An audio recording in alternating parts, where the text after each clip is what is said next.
ಹೇಗೆ ಕೆಲಸ ಮಾಡ್ತದೋ, ಬಿಂಬ ಅಲುಗಾಡಿದಾಗ, ಬಿಂಬ ನಡೆದಾಗ ಮಾತ್ರ ಪ್ರತಿಬಿಂಬ ನಡೆಯುವುದಕ್ಕೆ ಸಾಧ್ಯವೋ ಹಾಗೆ ಸಂಪೂರ್ಣವಾಗಿ ಬಿಂಬವನ್ನು ಆಧರಿಸಿ ಅಸ್ವತಂತ್ರವಾಗಿ ಪ್ರತಿಬಿಂಬ ಇರುವ ಹಾಗೆ ಭಗವಂತನನ್ನು ಆಧರಿಸಿ ಸರ್ವತಂತ್ರ ಸ್ವತಂತ್ರನಾಗಿ ಪರಮಾತ್ಮನಿದ್ದಾನೆ, ಜೀವ ಸಂಪೂರ್ಣವಾಗಿ ಪರಮಾತ್ಮ ತಂತ್ರನಾಗಿದ್ದಾನೆ ಅನ್ನುವುದನ್ನು ತಿಳಿಸುವುದಕ್ಕೋಸ್ಕರ ವಾರಿ ದೃಷ್ಟಾಂತವನ್ನು ಶ್ರೀಮದ್ ಭಾಗವತ ಕೊಡುತ್ತದೆ. ಪ್ರತಿಬಿಂಬದ ಹಾಗೆ ಜೀವ, ಭಗವಂತ ಬಿಂಬೋಸಿ ಪ್ರತಿಬಿಂಬೋಸ್ಮಿ ತವ ಯದ್ಯಪಿ ಚಾಂತರಂ ಸ್ವಾಮಿನ್ ನಿರ್ದೋಷ ಮದ್ದೋಷಂ ವಿವೇಚಯ ನಮೋಸ್ತುತಿ. ಬಿಂಬೋಸಿ ಭಗವಂತ ನೀನು ಬಿಂಬನಾಗಿದ್ದಿ, ಪ್ರತಿಬಿಂಬೋಸ್ಮಿ ನಾನು ನಿನ್ನ ಪ್ರತಿಬಿಂಬನಾಗಿದ್ದೇನೆ. ನಮ್ಮಲ್ಲಿ ತುಂಬಾ ಅಂತರ ಇದೆ. ಯದ್ಯಪಿ ಚ ಅಂತರಂ, ನಮಗೆ ತುಂಬಾ ಅಂತರ ಇದೆ. ಯಾಕಂದ್ರೆ ಸ್ವಾಮಿ ನಿರ್ದೋಷ, ನಿನ್ನಲ್ಲಿ ಯಾವ ದೋಷವೂ ಇಲ್ಲ, ನಾನು ನಾನಾ ದೋಷಗಳ ಸಾಗರ ಇದ್ದೇನೆ. ಆದ್ರಿಂದ ಮದ್ದೋಷಂ ವಿವೇಚಯ, ನನ್ನ ದೋಷವನ್ನು ಕೂಡ ತೆಗೆದು ನಿರ್ದೋಷನಾದಂತಹ ನಿನ್ನ ಸನ್ನಿಧಾನದಲ್ಲಿ ಆ ಭಗವಂತನ ಪಾದಕಮಲದ ಭೃಂಗವನ್ನಾಗಿಸುವ ಕೆಲಸವನ್ನು ಮಾಡು ಸ್ವಾಮಿ ಅಂತ ದೇವರಲ್ಲಿ ನಾವು ಪ್ರಾರ್ಥನೆ ಮಾಡ್ತೇವೆ. ಅಂತಹ ಜೀವ ಸೃಷ್ಟಿಯನ್ನು ಭಗವಂತ ಮಾಡಿದ. ಇದರ ಜೊತೆಗೆ ಜಡ ಸೃಷ್ಟಿ, ಜಡಗಳನ್ನು ಸೃಷ್ಟಿಸುವುದು ಅಂದ್ರೆ ಒಬ್ಬ ಕುಂಬಾರ ಮಣ್ಣು, ನೀರು ಮತ್ತು ಬೆಂಕಿಯನ್ನು ಇಟ್ಟುಕೊಂಡು ಮಡಿಕೆಯನ್ನು ಮಾಡಿದ ಹಾಗೆ. ಕೇವಲ ಮಣ್ಣಿನಿಂದ ಮಡಿಕೆಯಾಗುವುದಿಲ್ಲ, ಮಣ್ಣಿಗೆ ನೀರು ಹಾಕಬೇಕು. ಕೇವಲ ಮಣ್ಣು ನೀರು ಸೇರಿದರೂ ಕೂಡ ಮಡಿಕೆ ಆಗುವುದಿಲ್ಲ, ಅದನ್ನು ಬೆಂಕಿಯಲ್ಲಿ ಕಾಯಿಸಬೇಕು. ಹಾಗಾದ್ರೆ ಮಣ್ಣು ನೀರು ಬೆಂಕಿಗಳು ಅಥವಾ ಪೃಥಿವಿಯ ಪೃಥಿವಿ ಅಪ ತೇಜಸ್ಸುಗಳು ಸೇರಿ ಈ ಮೂರರ ತ್ರಿವೃತ್ ಆಗಿ ಒಂದು ಮಡಿಕೆಯ ನಿರ್ಮಾಣ ಹೇಗೋ ಹಾಗೆ ಭಗವಂತ ಪ್ರಪಂಚವನ್ನು ಸೃಷ್ಟಿಸಿದ. ಸತ್ವ ರಜಸ್ಸು ತಮಸ್ಸುಗಳೆಂಬ ಮೂರನ್ನು ತೆಗೆದುಕೊಂಡ. ಇಲ್ಲಿ ಭೂಮಿ ನೀರು ಬೆಂಕಿಗಳನ್ನು ತೆಗೆದು ಮಡಿಕೆಯನ್ನು ನಿರ್ಮಿಸುವ ಹಾಗೆ ಇಲ್ಲಿ ಕುಂಭಕಾರ ಮಡಿಕೆಯನ್ನು ನಿರ್ಮಿಸಿದರೆ ಅಲ್ಲಿ ಭಗವಂತ ಈ ಪ್ರಕೃತಿ ಅನ್ನುವ ಮೂಲ ಉಪಾದಾನವನ್ನು ಇಟ್ಟುಕೊಂಡು ಸತ್ವರಜ ತಮಸ್ಸೆಂಬ ತ್ರಿಗುಣಾತ್ಮಕವಾದ ಪ್ರಕೃತಿಯನ್ನು ಇಟ್ಟುಕೊಂಡು ಆ ಪ್ರಕೃತಿಯ ಪರಿಣಾಮ ಸ್ವರೂಪವಾದ ಈ ಪ್ರಪಂಚವನ್ನು ನಿರ್ಮಾಣ ಮಾಡಿದ. ಈ ಮೂರನ್ನೂ ನಿರ್ಮಿಸಿದ. ಅದರಲ್ಲಿ ಒಂದು ಭಗವತ್ ಸೃಷ್ಟಿ ಅಂದ್ರೆ ತಾನೇ ಸ್ವತಃ ಜೀವ ಮತ್ತು ಜಡಗಳನ್ನು ಸೃಷ್ಟಿಸಿ ಅದರ ಒಳಗೆ ತಾನು ಪ್ರವೇಶಿಸಿದ. ತತ್ ಸೃಷ್ಟುವ ತದೇವಾನು ಪ್ರಾವಿಶತ್ ತದನು ಪ್ರವಿಶ್ಯ ಸತ್ಯತ್ಯಜ್ಜಾಭವತ್. ಸೃಷ್ಟಿಸಿದ ವಸ್ತುಗಳ ಒಳಗೆ ತಾನು ಪ್ರವೇಶ ಮಾಡಿ ಅದರ ನಿರವಿಗೆ ಮತ್ತು ಅದರ ವೃದ್ಧಿಗೆ ತಾನು ಕಾರಣನಾದ. ಹೀಗೆ ತ್ರಿಸರ್ಗವನ್ನು ಭಗವಂತ ಮಾಡಿದ. ಈ ತ್ರಿಸರ್ಗವನ್ನು ಮೂರು ಬಗೆಯ ಸೃಷ್ಟಿಯನ್ನು ಮಾಡಿದ್ದಕ್ಕೆ ಏನು ಪ್ರಯೋಜನ ಅಂತ ಒಂದು ಪ್ರಶ್ನೆ ಬರ್ತದೆ. ಯಾವ ಪ್ರಯೋಜನದ ಉದ್ದೇಶದಿಂದ ಭಗವಂತ ಈ ಮೂರನ್ನು ಸೃಷ್ಟಿಸಿದ? ಭಗವಂತನಿಗೆ ಪ್ರಯೋಜನದ ಉದ್ದೇಶ ಇದೆ ಅಂತ ಹೇಳಿದ್ರೆ ಭಗವಂತನ ಅಪೂರ್ಣತೆಯನ್ನು ಒಪ್ಪಬೇಕಾಗ್ತದೆ. ಇದಕ್ಕೋಸ್ಕರ ದೇವರು ಮಾಡಿದ ಅಂತ ಹೇಳಿದ್ರೆ ಆಗ ಅಪೂರ್ಣನಾಗ್ತಾನೆ. ಪ್ರಯೋಜನವೇ ಇಲ್ಲದೆ ಭಗವಂತ ಸೃಷ್ಟಿಸಿದ್ನು, ಪ್ರಯೋಜನವೇ ಇಲ್ಲದೆ ಸೃಷ್ಟಿಸಿದ ಪಕ್ಷದಲ್ಲಿ ಅದು ಒಬ್ಬ ಬುದ್ಧಿವಂತನ ಕೆಲಸ ಆಗುವುದಿಲ್ಲ. ಪ್ರಯೋಜನ ಮನುಷ್ಯ ನಮಂದೋಪಿ ಪ್ರವರ್ತತೆ. ಅದ ಪ್ರಯೋಜನದ ಉದ್ದೇಶ ಭಗವಂತನಿಗಿದೆ ಅಂತ ಹೇಳುವುದು ಕಷ್ಟ, ಇಲ್ಲ ಅಂತ ಹೇಳುವುದು ಕಷ್ಟ. ಆದ್ರಿಂದ ಇದನ್ನು ಹೇಗೆ ನಿರ್ವಾಹ ಮಾಡ್ತೀರಿ?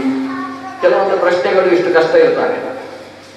ಏಕಾದಶಿ ದಿವಸ ಊಟ ಮಾಡುವುದಾದ್ರೆ ಪರಿಷೇಕ ಮಾಡಬೇಕು ಅಂತ ಒಬ್ಬರು ಪ್ರಶ್ನೆ ಕೇಳಿದ್ದಾರೆ. ಇಲ್ಲಿ ಈ ಪ್ರಶ್ನೆಗೆ ಉತ್ತರ ಹೇಳುವುದು ತುಂಬಾ ಕಷ್ಟ. ಯಾಕಂದ್ರೆ ಏಕಾದಶಿ ದಿವಸ ಊಟ ಮಾಡುವುದಾದ್ರೆ ಪರಿಷೇಕ ಮಾಡಬೇಕು ಅಂತ ಹೇಳಿದ್ರೆ ಹಾಗಾದ್ರೆ ಊಟ ಮಾಡಬಹುದು ಅಂತ ಒಪ್ಪಿಗೆ ಕೊಟ್ಟ ಹಾಗೆ ಆಗ್ತದೆ. ಮಾಡಬಾರ್ದು ಆದ್ರೆ ಏಕಾದಶಿ ಆದ್ರೆ ಪರಿಷೇಕ ಮಾಡದೆ ಊಟ ಮಾಡಬೇಕು ಅಂತ ಅರ್ಥ ಅಂತ ಒಪ್ಪಿಕೊಂಡ ಹಾಗೆ ಆಗ್ತದೆ. ಅದೇ ಈ ಎರಡು ಪ್ರಶ್ನೆಗಳು ಒಟ್ಟು ಸೇರಿದಾಗ ಉತ್ತರ ಹೇಳುವುದಕ್ಕೆ ಹೋಗಬಾರ್ದು. ಭಗವಂತನಿಗೆ ಎತ್ತಲಾಗದೇ ಇದ್ದ ಕಲ್ಲನ್ನು ಸೃಷ್ಟಿಸುವ ಸಾಮರ್ಥ್ಯ ಇದೆಯೋ ಅಂತ ಒಂದು ಪ್ರಶ್ನೆ. ತನಗೆ ಎತ್ತಲಾಗದೇ ಇದ್ದ ಕಲ್ಲನ್ನು ದೇವರಿಗೆ ಸೃಷ್ಟಿಸುವ ಸಾಮರ್ಥ್ಯ ಇದೆಯೋ? ಇದೆ ಅಂತ ಹೇಳಿದ್ರೆ ಹಾಗಾದ್ರೆ ಅಂತ ಒಂದು ಕಲ್ಲು ಸೃಷ್ಟಿಸಿ ಅದನ್ನು ಎತ್ತಲಿಕ್ಕೆ ಆಗುವುದಿಲ್ಲ ದೇವರಿಗೆ, ಹಾಗಾದ್ರೆ ಅವನಿಗೆ ಅಸಾಮರ್ಥ್ಯ ಬಂತು. ಇಲ್ಲ, ಅಂತ ಸಾಮರ್ಥ್ಯ ಇಲ್ಲ ಅಂದ್ರೆ ತನಗೆ ಎತ್ತಲಾಗದೇ ಇರುವ ಕಲ್ಲನ್ನು ಎತ್ತಿ ಸೃಷ್ಟಿಸಲಿಕ್ಕೆ ಆಗುವುದಿಲ್ಲ ದೇವರಿಗೆ, ಅಸಾಮರ್ಥ್ಯ ಬಂತು. ಇದಕ್ಕೆ ದ್ವಿಪ್ರಶ್ನಾತ್ಮಕವಾದ ಪ್ರಶ್ನ ದೋಷ ಅಂತ ಕರೀತಾರೆ. ಒಂದೇ ಪ್ರಶ್ನೆಯಲ್ಲಿ ಎರಡು ಸೇರಿಕೊಂಡಿದ್ರೆ ಆ ಪ್ರಶ್ನೆಗೆ ಉತ್ತರ ಕೊಡಬಾರದು, ಆ ಪ್ರಶ್ನೆಯನ್ನು ತುಂಡು ಮಾಡಿ ಉತ್ತರ ಕೊಡಬೇಕು. ನೀವು ಧೂಮಪಾನ ಮಾಡುವುದನ್ನು ಬಿಟ್ಟಿದ್ದೀರೋ ಅಂತ ಒಬ್ಬ ಪ್ರಶ್ನಿಸಿದ್ರೆ ಏನು ಉತ್ತರ ಕೊಡ್ತೀರಿ? ಹೌದು ಅಂದ್ರೆ ಹಿಂದೆ ಮಾಡ್ತಾ ಇದ್ವಿ ಅಂತ ಅರ್ಥ, ಇಲ್ಲ ಅಂದ್ರೆ ಈಗಲೂ ಮಾಡ್ತಾ ಇದ್ದೇವೆ ಅಂತ ಅರ್ಥ. ಅಲ್ಲಿ ಇಂಥ ಪ್ರಶ್ನೆಗೆ ಉತ್ತರ ಕೊಡಬಾರ್ದು. ಆ ಪ್ರಶ್ನೆಯನ್ನು ವಿಭಾಗ ಮಾಡಬೇಕು, ವಿಭಾಗ ಮಾಡಿ ಪ್ರಶ್ನೆ ಮಾಡಬೇಕು. ಭಗವಂತನಿಗೆ ಎತ್ತಲಾಗದೇ ಇರುವ ಕಲ್ಲು ಇದೆಯೋ ಅಂತ ಮೊದಲನೇ ಪ್ರಶ್ನೆ. ಇದೇ ಇಲ್ಲ ಅಂತ ಉತ್ತರ ಬಂದ ಮೇಲೆ ಆಮೇಲೆ ಸೃಷ್ಟಿಸುವ ಶಕ್ತಿ ಇದೆಯೋ ಅಂತ ಪ್ರಶ್ನಿಸಬೇಕು. ಎರಡು ಪ್ರಶ್ನೆಯನ್ನು ಜೋಡಿಸಿ ಪ್ರಶ್ನೆಯನ್ನು ಮಾಡಬಾರದು. ಅಂತ ಭಗವಂತ ಪ್ರಯೋಜನೋದ್ದೇಶದಿಂದ ಸೃಷ್ಟಿಸಿದನೋ ಪ್ರಯೋಜನೋದ್ದೇಶ ಇಲ್ಲದೆ ಸೃಷ್ಟಿಸಿದ್ನೋ ಅಂತ ಪ್ರತ್ಯೇಕ ಪ್ರಶ್ನೆ ಬಂದಾಗ ಉತ್ತರಿಸಬೇಕು. ಪ್ರತ್ಯೇಕ ಪ್ರಶ್ನೆಗೆ ಉತ್ತರ ಏನು? ಅವನಿಗೆ ಪ್ರಯೋಜನ ಇದ್ದು ಸೃಷ್ಟಿಸಿದ. ಹಾಗಾದ್ರೆ ಪ್ರಯೋಜನ ಅಲ್ಲಿ ತನಕ ಸಿಕ್ಕಿರಲಿಲ್ಲ, ಸೃಷ್ಟಿಯಿಂದ ಪ್ರಯೋಜನ ಸಿಕ್ಕಿತು ಅಂದ್ರೆ ಅಲ್ಲಿ ತನಕ ಅಪೂರ್ಣನಾಗಿ ದುಃಖಿಸ್ತಾ ಇದ್ದಲ್ವ ಅವ? ಅಂದ್ರೆ ಅವನು ಸೃಷ್ಟಿಯಲ್ಲಿ ಪ್ರಯೋಜನ ಇದೆ ಅಂತ ಹೇಳ್ತೇವೆ ಹೊರತು ಆ ಸೃಷ್ಟಿಯ ಪ್ರಯೋಜನ ಅವನಿಗೆ ಅಂತ ಹೇಳೋದಿಲ್ಲ. ಪ್ರಯೋಜನ ಇದೆ ಯಾರಿಗೆ? ನಮಗೆ. ಅಂದ್ರೆ ಸೃಷ್ಟಿಸಿದ ವ್ಯಕ್ತಿಗಳ ಪ್ರಯೋಜನಕ್ಕೋಸ್ಕರ ಭಗವಂತ ಸೃಷ್ಟಿಸಿದನೇ ಹೊರತು ತನ್ನ ಪ್ರಯೋಜನಕ್ಕೋಸ್ಕರ ಸೃಷ್ಟಿಸಲಿಲ್ಲ. ಯತ್ರ ತ್ರಿಸರ್ಗೋ ಮರುಷ, ಯತ್ರ ಅಂದ್ರೆ ಭಗವಂತನ ವಿಷಯದಲ್ಲಿ ಈ ಮೂರೂ ಬಗೆಯ ಸೃಷ್ಟಿಯೂ ಕೂಡ ವ್ಯರ್ಥ. ಭಗವಂತನಿಗೆ ಇದರಿಂದ ಪ್ರಯೋಜನ ಇಲ್ಲ. ತನ್ನ ಪ್ರಯೋಜನಕ್ಕೋಸ್ಕರ ಒಬ್ಬ ಕೆಲಸ ಮಾಡಿದ ಅಂತಾದ್ರೆ ಅದು ದೊಡ್ಡ ವಿಷಯ ಆಗುವುದಿಲ್ಲ. ಏನೋ ಒಂದು 8 ಮಹಡಿಯ ಕಟ್ಟಡ ಕಟ್ಟಿದ ಅಂತಾದ್ರೆ ಅದನ್ನು ನಾವು ದಿನಪತ್ರಿಕೆಯಲ್ಲಿ ಹಾಕಿ ಅದಕ್ಕೆ ನಾವು ಜಾಹೀರಾತು ಕೊಡುವುದಿಲ್ಲ. ಏನು ಅವನ ಹೆಂಡತಿ ಮಕ್ಕಳಿಗೋಸ್ಕರ ಅವ ಮಾಡಿಕೊಂಡ, ಏನು ದೊಡ್ಡ ವಿಷಯ ಅಂತ ಮಾತಾಡ್ತೇವೆ ಹೊರತು ಅದನ್ನು ಭಾರಿ ದೊಡ್ಡದು ಮಾಡುವುದಿಲ್ಲ. ಆದ್ರೆ ನೀರಿಲ್ಲದೆ ಇದ್ದ ಊರಿನಲ್ಲಿ ಹೋಗಿ ಒಂದು ದೊಡ್ಡ ಬಾವಿ ಕಟ್ಟಿಸಿ ಊರಿಗೆಲ್ಲ ಕುಡಿಯುವ ನೀರಿನ ವ್ಯವಸ್ಥೆಯನ್ನು ಒಬ್ಬ ಮಾಡಿದ ಅಂತಾದ್ರೆ ಅದು ದೊಡ್ಡ ವಿಷಯ ಆಗ್ತದೆ. ನಿಜವಾಗಿ ಅವನ ಪ್ರಯೋಜನಕ್ಕೋಸ್ಕರ ಅವನು ಮಾಡಿದ್ದಲ್ಲ, ಲೋಕ ಪ್ರಯೋಜನಕ್ಕೋಸ್ಕರ ಮಾಡಿದ. ಹಾಗಾದರೆ ಸ್ವಾರ್ಥಕ್ಕೋಸ್ಕರ ಮಾಡುವ ಕೆಲಸ ಅದು ಶ್ರೇಷ್ಠ ಅಲ್ಲ, ಪರಾರ್ಥಕ್ಕೋಸ್ಕರ ಮಾಡುವ ಕೆಲಸ ಅದು ಮಹಾತ್ಮ್ಯ ಸಂಪಾದಕವಾದದ್ದು. ಭಗವಂತ ಏನು ಮೂರೂ ಬಗೆಯ ಸೃಷ್ಟಿ ಮಾಡಿದ, ತನ್ನನ್ನು ತಾನು ಮೀನಾಗಿ, ಹಂದಿಯಾಗಿ, ಕೂರ್ಮವಾಗಿ ಸೃಷ್ಟಿಸಿಕೊಂಡ. ಯಾರಿಗೋಸ್ಕರ? ಲೋಕಕ್ಕೋಸ್ಕರ. ಪ್ರಹ್ಲಾದನಿಗೋಸ್ಕರ, ಹಿರಣ್ಯಕಶಿಪಿಗೋಸ್ಕರ ನರಸಿಂಹನಾಗಿ ಆವಿರ್ಭಾವಗೊಂಡ. ಲೋಕವೇ ಅಸುರರಿಂದ ನಾಶವಾಗುವ ಸ್ಥಿತಿ ಇದ್ದಾಗ ಸಮುದ್ರ ಮಥನ ಮಾಡಿ ಅಮೃತವನ್ನು ಹೊರಗೆ ತರುವುದಕ್ಕೋಸ್ಕರ ತಾನು ಕೂರ್ಮನಾಗಿ, ಧನ್ವಂತರಿಯಾಗಿ, ಮೋಹಿನಿಯಾಗಿ ಆವಿರ್ಭಾವಗೊಂಡ. ಹಾಗಾದ್ರೆ ಭಗವಂತನ ಯಾವ ಅವತಾರವೂ ಕೂಡ ಅವನಿಗೋಸ್ಕರ ಅಲ್ಲ, ಲೋಕಕ್ಕೋಸ್ಕರ. ಪ್ರಪಂಚವನ್ನು ಸೃಷ್ಟಿಸಿದ್ದು ಕೂಡ ಜೀವರಾಶಿಗೋಸ್ಕರ, ಜೀವರಾಶಿಯು ಸಾಧನೆ ಮಾಡುವುದಕ್ಕೋಸ್ಕರ. ಹಾಗಾಗಿ ಭಗವಂತನ ಪ್ರತಿಯೊಂದು ಅವತಾರದ ಕೃತ್ಯವೂ ಕೂಡ ಲೋಕಕ್ಷೇಮಕ್ಕೋಸ್ಕರ. ಆದ್ರಿಂದ ಭಗವಂತನ ಪ್ರತಿಯೊಂದು ಕೃತ್ಯಕ್ಕೂ ಕೂಡ ಪ್ರಯೋಜನ ಇದೆ, ಆದರೆ ತನಗೆ ಪ್ರಯೋಜನ ಅಲ್ಲ. ಧಾಮನ ಸ್ವೇನ ಸದಾ ನಿರಸ್ತ ಕುಹಕಂ ಸತ್ಯಂ ಪರಂ ಧೀಮಹಿ. ಅಂತಹ ಭಗವತ್ ಸ್ವರೂಪ ಈ ಸತ್ಯವಾದ ಪ್ರಪಂಚವನ್ನು ಸೃಷ್ಟಿ ಮಾಡಿದೆ. ಯಾಕಂದ್ರೆ ಸತ್ಯವನ್ನು ಸೃಷ್ಟಿಸಬೇಕಾದ್ರೆ ಸಾಮರ್ಥ್ಯ ಬೇಕು, ಅಸತ್ಯವನ್ನು ಸೃಷ್ಟಿಸುವವನಿಗೆ ಸಾಮರ್ಥ್ಯ ಬೇಕಾಗಿಲ್ಲ.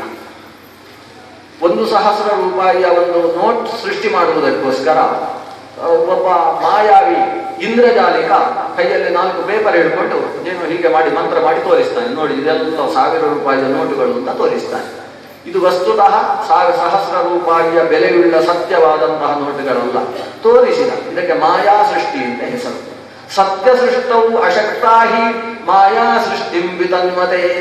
ಯಾರಿಗೆ ಸತ್ಯವನ್ನು ಸೃಷ್ಟಿ ಮಾಡುವುದಕ್ಕೆ ಸಾಮರ್ಥ್ಯ ಇಲ್ಲ ಅಂಥವ ಮಾಯಿಕವಾದ ಐಂದ್ರಜಾಲಿಕವಾದ ಸೃಷ್ಟಿಯನ್ನು ಮಾಡ್ತಾನೆ. ಭಗವಂತ ಪ್ರಪಂಚವನ್ನೇನು ಸೃಷ್ಟಿಸಿದ್ದಾನೆ ಇದು ಮಾಯಿಕವಾದದ್ದಲ್ಲ, ಪರಮ ಸತ್ಯವಾದದ್ದು. ಧಾಮನ ಸ್ವೇನ ಸದಾ ನಿರಸ್ತ ಕುಹಕಂ. ಅವನಲ್ಲಿ ಕುಹಕ, ಮಾಯೆ, ವಂಚನೆ, ಇಂದ್ರಜಾಲಿಕತೆ ಅನ್ನೋದು ಯಾವತ್ತೂ ಇಲ್ಲ. ಯಾಕೆ? ಸ್ವೇನ ಧಾಮನ, ಅಂತಹ ಸಾಮರ್ಥ್ಯವುಳ್ಳವ. ಸಾಮರ್ಥ್ಯ ಇಲ್ಲದೇ ಇದ್ದವ ಮಾಯೆಯಿಂದ ತೋರಿಸಬಹುದು. ಸರ್ವ ಸಮರ್ಥನಾದ ವ್ಯಕ್ತಿ ಸತ್ಯವನ್ನು ಸೃಷ್ಟಿಸ್ತಾನೆ. ಯಾಥಾ ತಥ್ಯತೋತ್ಥಾನ್ ವ್ಯದಧಾತ್ ಶಾಶ್ವತೀಭ್ಯ ಸಮಾಭ್ಯ.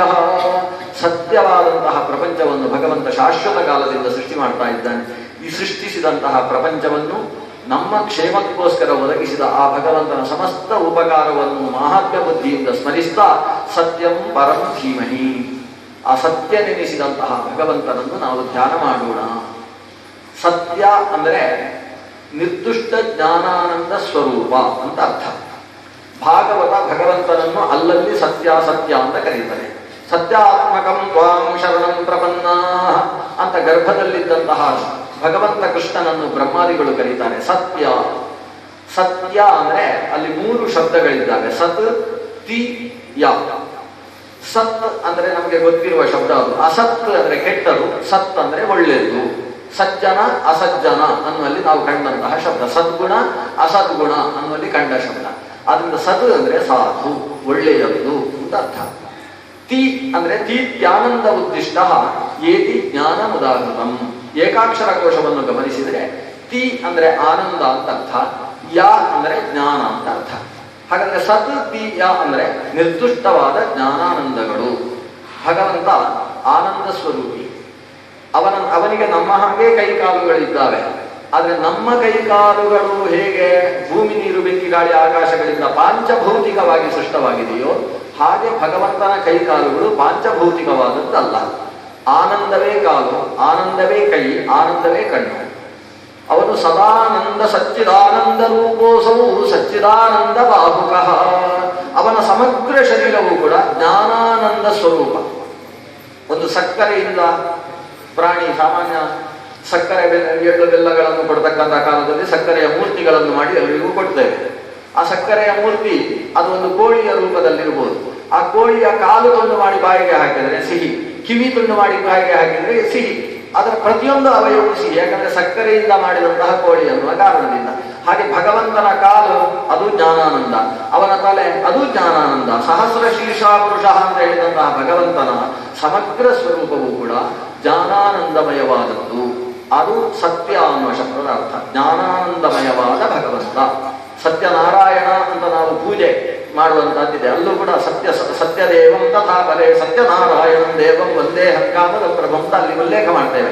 ಸತ್ಯ ಅಂದ್ರೆ ಜ್ಞಾನಾನಂದಮಯನಾದ ನಾರಾಯಣ ಅಂತ ಆ ಶಬ್ದದ ಅರ್ಥ. ಆದ್ರಿಂದ ಸತ್ಯಂ ಪರಂ ಧೀಮಹಿ, ಜ್ಞಾನಾನಂದಮಯನಾದ ಸರ್ವೋತ್ತಮ ದೇವನನ್ನು ನಾವು ಧ್ಯಾನ ಮಾಡೋಣ. ಪರ ಅಂತ ಕರೀತಾರೆ. ಪರ ಅನ್ನುವ ಶಬ್ದಕ್ಕೆ ಪ್ರಮುಖವಾಗಿ 3 ಅರ್ಥ. ಒಂದು ಪರ ಅಂದ್ರೆ ಬೇರೆಯವ ಅಂತ ಅರ್ಥ. ಪರ ಸ್ವ ಪರ ಅಂತ ವ್ಯತ್ಯಾಸ. ಪರ ಅಂದ್ರೆ ಬೇರೆಯವ. ಯಾಕೆ ಭಗವಂತ ಬೇರೆಯವ? ನಮಗಿಂತ ಭಿನ್ನನಾಗಿದ್ದಾನೆ, ಪರನಾಗಿದ್ದಾನೆ. ಯಾಕೆಂದ್ರೆ ಅವ ಪರ. ಪರ ಅಂದ್ರೆ ಶ್ರೇಷ್ಠ, ಪರಾತ್ ಪರ ಅಂತ ಅರ್ಥ. ಅವನು ಶ್ರೇಷ್ಠನಾಗಿದ್ದಾನೆ, ನಾವು ಕನಿಷ್ಠರಾಗಿದ್ದೇವೆ. ಆದ್ರಿಂದ ನಾವು ಪಾಪೋಹಂ ಪಾಪಕರ್ಮಾಹಂ ಅಂತ ಹೇಳಿಕೊಳ್ಳತಕ್ಕಂತಹ ನಮಗಿಂತ ಜ್ಞಾನ ಆನಂದವೇ ತನುವಾಗಿಯುಳ್ಳ ಭಗವಂತ ಬೇರೆಯಾಗಿದ್ದಾನೆ. ಅವ ಶ್ರೇಷ್ಠನಾದ್ರಿಂದ, ಪರನಾದ್ರಿಂದ ಪರ, ಪರನಾದ್ದರಿಂದ ಪರ. ಅದು ಪರ ಯಾಕೆ? ಪರ ಅಂದ್ರೆ ಪೂರ್ಣ, ಪಾಲನ ಪೂರ್ಣಯೋ ಅಂತ ಪೂರ್ಣವಾದ ಸ್ವರೂಪಕ್ಕೆ ಪರ ಅಂತ ಹೆಸರು. ಹೀಗೆ ಪರ ಅಂದರೆ ಶ್ರೇಷ್ಠನಾಗಿದ್ದಾನೆ. ಯಾಕೆ?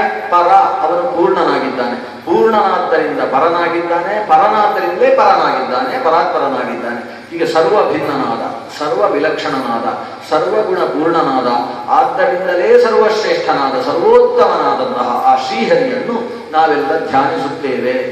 ಇದು ಶ್ರೀಮದ್ ಭಾಗವತದ ಮಂಗಳ ಶ್ಲೋಕ. ಜನ್ಮಾದಿ ಅಸ್ಯ ಯತಃ. ಸ್ಪಷ್ಟವಾಗಿ ಮತ್ತೊಮ್ಮೆ ಶ್ರವಣ ಮಾಡಿ ನಾವು ಭಾಗವತದ ಒಳಗೆ ಪ್ರವೇಶ ಮಾಡೋಣ. ಜನ್ಮಾದಿ ಅಸ್ಯ ಯತಃ ಅನ್ವಯಾತ್ ಇತರತಶ್ಚ ಅರ್ಥೇಷ್ವಭಿಜ್ಞಃ ಸ್ವರಾಟ್ ತೇನೇ ಬ್ರಹ್ಮ ಹೃದಾ ಯ ಆದಿ ಕವಯೇ ಮುಖ್ಯಂತಿ ಯಂ ಸೂರಯಃ ತೇಜೋ ವಾರಿಮೃತಾಂ ಯಥಾ ವಿನಿಮಯಃ ಯತ್ರ ತ್ರಿಸರ್ಗಃ ಮೃಷಾ ಧಾಮ್ನಾ ಸ್ವೇನ ಸದಾ ನಿರಸ್ತಕುಹಕಂ ಸತ್ಯಂ ಪರಂ ಧೀಮಹಿ. ಆ ಭಗವಂತ ಅರ್ಥೇಶ್ವಭಿಜ್ಞ, ಎಲ್ಲವನ್ನೂ ತಿಳಿದವ. ಸ್ವರಾಟ್, ಅವನಿಗೆ ಮತ್ತೊಬ್ಬ ಒಡೆಯ ಇಲ್ಲ, ಅವ ಎಲ್ಲರಿಗೂ ಒಡೆಯ. ತಾನೇ ಮೊದಲು ಸಮಗ್ರ ಬ್ರಹ್ಮವನ್ನು ಉಪದೇಶ ಮಾಡಿದ್ದಾನೆ ಚತುರ್ಮುಖ ಬ್ರಹ್ಮನಿಗೆ. ಚತುರ್ಮುಖ ಬ್ರಹ್ಮನಿಗೆ ಬ್ರಹ್ಮೋಪದೇಶ ಕೊಟ್ಟಂತವ. ತೇನೇ ಬ್ರಹ್ಮ ಹೃದಯ ಆದಿ ಕವಯೇ, ಪ್ರೀತಿಯಿಂದ ಆದಿಕವಿ ಎನಿಸಿದಂತಹ ಚತುರ್ಮುಖ ಬ್ರಹ್ಮನಿಗೆ ವೇದೋಪದೇಶವನ್ನು ಮಾಡಿರತಕ್ಕಂಥವ. ಯಾರು ಪಿತಾಮಹ, ಎಲ್ಲರಿಗೂ ವೇದವನ್ನು ತನ್ನ 4 ಬಾಯಿಗಳಿಂದ ಹೊರಹಾಕಿದವ ಅಂತ ನಾವು ಕರಿತೇವೋ, ಅಂತಹ ಚತುರ್ಮುಖ ಬ್ರಹ್ಮನಿಗೂ ವೇದೋಪದೇಶವನ್ನು ಮಾಡಿರತಕ್ಕಂತಹ ಸರ್ವಜ್ಞ ಬ್ರಹ್ಮನಿದ್ದಾನೆ, ಪರಬ್ರಹ್ಮನಿದ್ದಾನೆ ಈ ಭಗವಂತ. ಮುಖ್ಯಂತಿ ಎಂಬುಸೋದಯ. ಅಂತಹ ಭಗವಂತನ ಬಗ್ಗೆ ಒಬ್ಬೊಬ್ಬ ಜ್ಞಾನಿಗಳು ಒಂದೊಂದು ರೀತಿ ಹೇಳ್ತಾರೆ. ಅವನು ಹೇಗೆ ಅಂತ ತಿಳಿಯುವುದಕ್ಕೆ ಜ್ಞಾನಿಗಳಿಗೂ ಗೊತ್ತಾಗುವುದಿಲ್ಲ. ಅಂತಹ ಆ ಭಗವತ್ ಸ್ವರೂಪವನ್ನು ಭಕ್ತಿಯಿಂದ ಧ್ಯಾನ ಮಾಡೋಣ ಅಂತ ಇದು ಮಂಗಳ ಶ್ಲೋಕ. ಇದು ಶ್ರೀಮದ್ ಭಾಗವತ ನಮ್ಮ ಹತ್ತಿರ ಹೇಗೆ ಬಂತು ಅಂತ ನಾವು ತಿಳ್ಕೊಳ್ತೀವಿ. ಭಾಗವತದ 1ನೇ ಸ್ಕಂದದಲ್ಲಿ ಭಾಗವತ ನಮ್ಮ ಕಡೆಗೆ ಹೇಗೆ ಬಂತು ಅನ್ನೋದರ ನಿರೂಪಣೆ ಇದೆ. ಕಲಿಯುಗದಲ್ಲಿ ಮನುಷ್ಯ ಒಂದು ಸರ್ಪದ ಅಡಿಯಲ್ಲಿ ಕೂತಿದ್ದಾನಂತೆ. ಸರ್ಪ ಹೆಡೆ ಎತ್ತಿ ನಿಂತಿದೆ. ಯಾಕಂದ್ರೆ ಸಿಕ್ಕಾಪಟ್ಟೆ ಬಿಸಿಲಿದೆ, ಬಾಯಾರಿಕೆಯಾಗಿದೆ, ಹಸಿವಾಗ್ತಾ ಇದೆ ಆ ಸರ್ಪಕ್ಕೆ. ಒಂದು ಕಪ್ಪೆ ನೀರನ್ನೇ ಕಾಣದೆ ಒದ್ದಾಡ್ತಾ ಎಲ್ಲಿಯಾದ್ರೂ ನೆರಳು ಸಿಕ್ಕಿದ್ರೆ ಸಾಕು ಅಂತ ಓಡಿ ಬರ್ತದೆ. ಅದು ಎಲ್ಲಿ ನೋಡಿದ್ರು ಬಿಸಿಯಾದ ಮರಳು, ಕಪ್ಪೆಗೆ ನಿಲ್ಲಿಕ್ಕೆ ಆಗ್ತಾ ಇಲ್ಲ. ಒಂದು ದೂರದಲ್ಲಿ ಒಂದು ನೆರಳು ಕಾಣಿಸ್ತದೆ. ಓ, ಇಲ್ಲಿ ನೆರಳಿದೆ ಅಂತ ಓಡಿ ಬರ್ತದೆ. ಅದು ಹಸಿದ ಸರ್ಪದ ಹೆಡೆಯ ನೆರಳು, ಅದಕ್ಕೆ ಗೊತ್ತಿಲ್ಲ. ಈ ಸರ್ಪ ನನ್ನನ್ನೇ ನುಂಗುವುದಕ್ಕೆ ಕಾಯ್ತಾ ಇದೆ, ಹಸಿದಿದೆ ಅಂತ ಗೊತ್ತಿಲ್ಲ, ಹೆಡೆಯ ಅಡಿಯಲ್ಲಿ ಬಂದು ಕೂತಿದೆ. ಈ ಸರ್ಪಕ್ಕೂ ತಮಾಷೆ ಅನಿಸಿತು. ನಾನು ಹೋಗಿ ಕಪ್ಪೆಯನ್ನು ಹಿಡಿಬೇಕಿತ್ತು, ಅದೇ ಬಂದು ನನ್ನ ಹೆಡೆಯ ನೆರಳಲ್ಲಿ ಕೂತಿದೆ, ಸ್ವಲ್ಪ ಸುಖ ಪಡಲಿ, ಸ್ವಲ್ಪ ಹೊತ್ತು ನೆರಳಿನಲ್ಲಿದ್ದು ಆಮೇಲೆ ಗಟ್ಟಿಯಾಗಿ ಇದನ್ನು ಸ್ವೀಕಾರ ಮಾಡೋಣ. ಈಗ ಬಿಸಿ ಬಿಸಿಯಾಗಿರ್ತದೆ, ಸ್ವಲ್ಪ ತಂಪಾದ ಮೇಲೆ ಶರೀರಕ್ಕೆ ತಂಪಾಗ್ತದೆ ಅಂತ ಯೋಚನೆ ಮಾಡಿ ಕುಳಿತಿದೆ ಅಂತೆ ಸರ್ಪ. ಹೇಗೆ ಸರ್ಪ ಹಸಿದ ಸರ್ಪದ ಹೆಡೆಯ ನೆರಳಲ್ಲಿ ಒಂದು ಮಂಡೂಕ ಬಂದು ಕುಳಿತಿದೆಯೋ ಹಾಗೆ ನಾವು ಸಂಸಾರದಲ್ಲಿದ್ದೇವಂತೆ. ನಮ್ಮನ್ನು ಕಪ್ಪೆಗೆ ಹೋಲಿಸ್ತಾರೆ ಭಾಗವತಕಾರರು. ಸರ್ಪ ಯಾವುದು? ಸಂಸಾರ ಸರ್ಪ ದಷ್ಟಂ ಹೀ. ಸಂಸಾರವೆಂಬ ಸರ್ಪ, ಆ ಸರ್ಪದ ನೆರಳು ಏನು ಆನಂದಪ್ಪ, ಎಷ್ಟು ನೆರಳಾಗಿದೆ, ಏನು ಈ ಬಿಸಿಯೆಲ್ಲ ಹೋಗಿ ತಂಪು ಸಿಕ್ಕಿದಲ್ವಾ ಅಂತ ಸಂಸಾರದಲ್ಲಿ ಮನುಷ್ಯ ಆನಂದವನ್ನು ಪಡಿತಾ ಇದ್ದಾನಂತೆ. ಆದರೆ ಈ ಸಂಸಾರ ಸರ್ಪದ ಹಿಂದೆ ಈ ಸರ್ಪ ಅದು ಮೃತ್ಯು ಸ್ವರೂಪವಾಗಿ ಯಾವಾಗ ಬೇಕಾದರೂ ನಮ್ಮನ್ನು ಸ್ವೀಕಾರ ಮಾಡಬಹುದು ಅನ್ನುವ ಚಿಂತನೆ ಇಲ್ಲದೆ ಆತ ಆನಂದದಿಂದ ತುಂಬಿದ್ದಾನೆ. ಆದ್ರಿಂದ ಈ ಸಂಸಾರವೆಂಬ ಸರ್ಪವು ಕಚ್ಚುವುದಕ್ಕೆ ಯಾರಿಗೆ ಸನ್ನದ್ಧವಾಗಿ ನಿಂತಿದೆಯೋ ಅಂತಹ ವ್ಯಕ್ತಿಗೆ ಅಮೃತತ್ವವನ್ನು ಕೊಡುವ ಉದ್ದೇಶದಿಂದ ಶ್ರೀಮದ್ ಭಾಗವತ ಬಂದಂತೆ.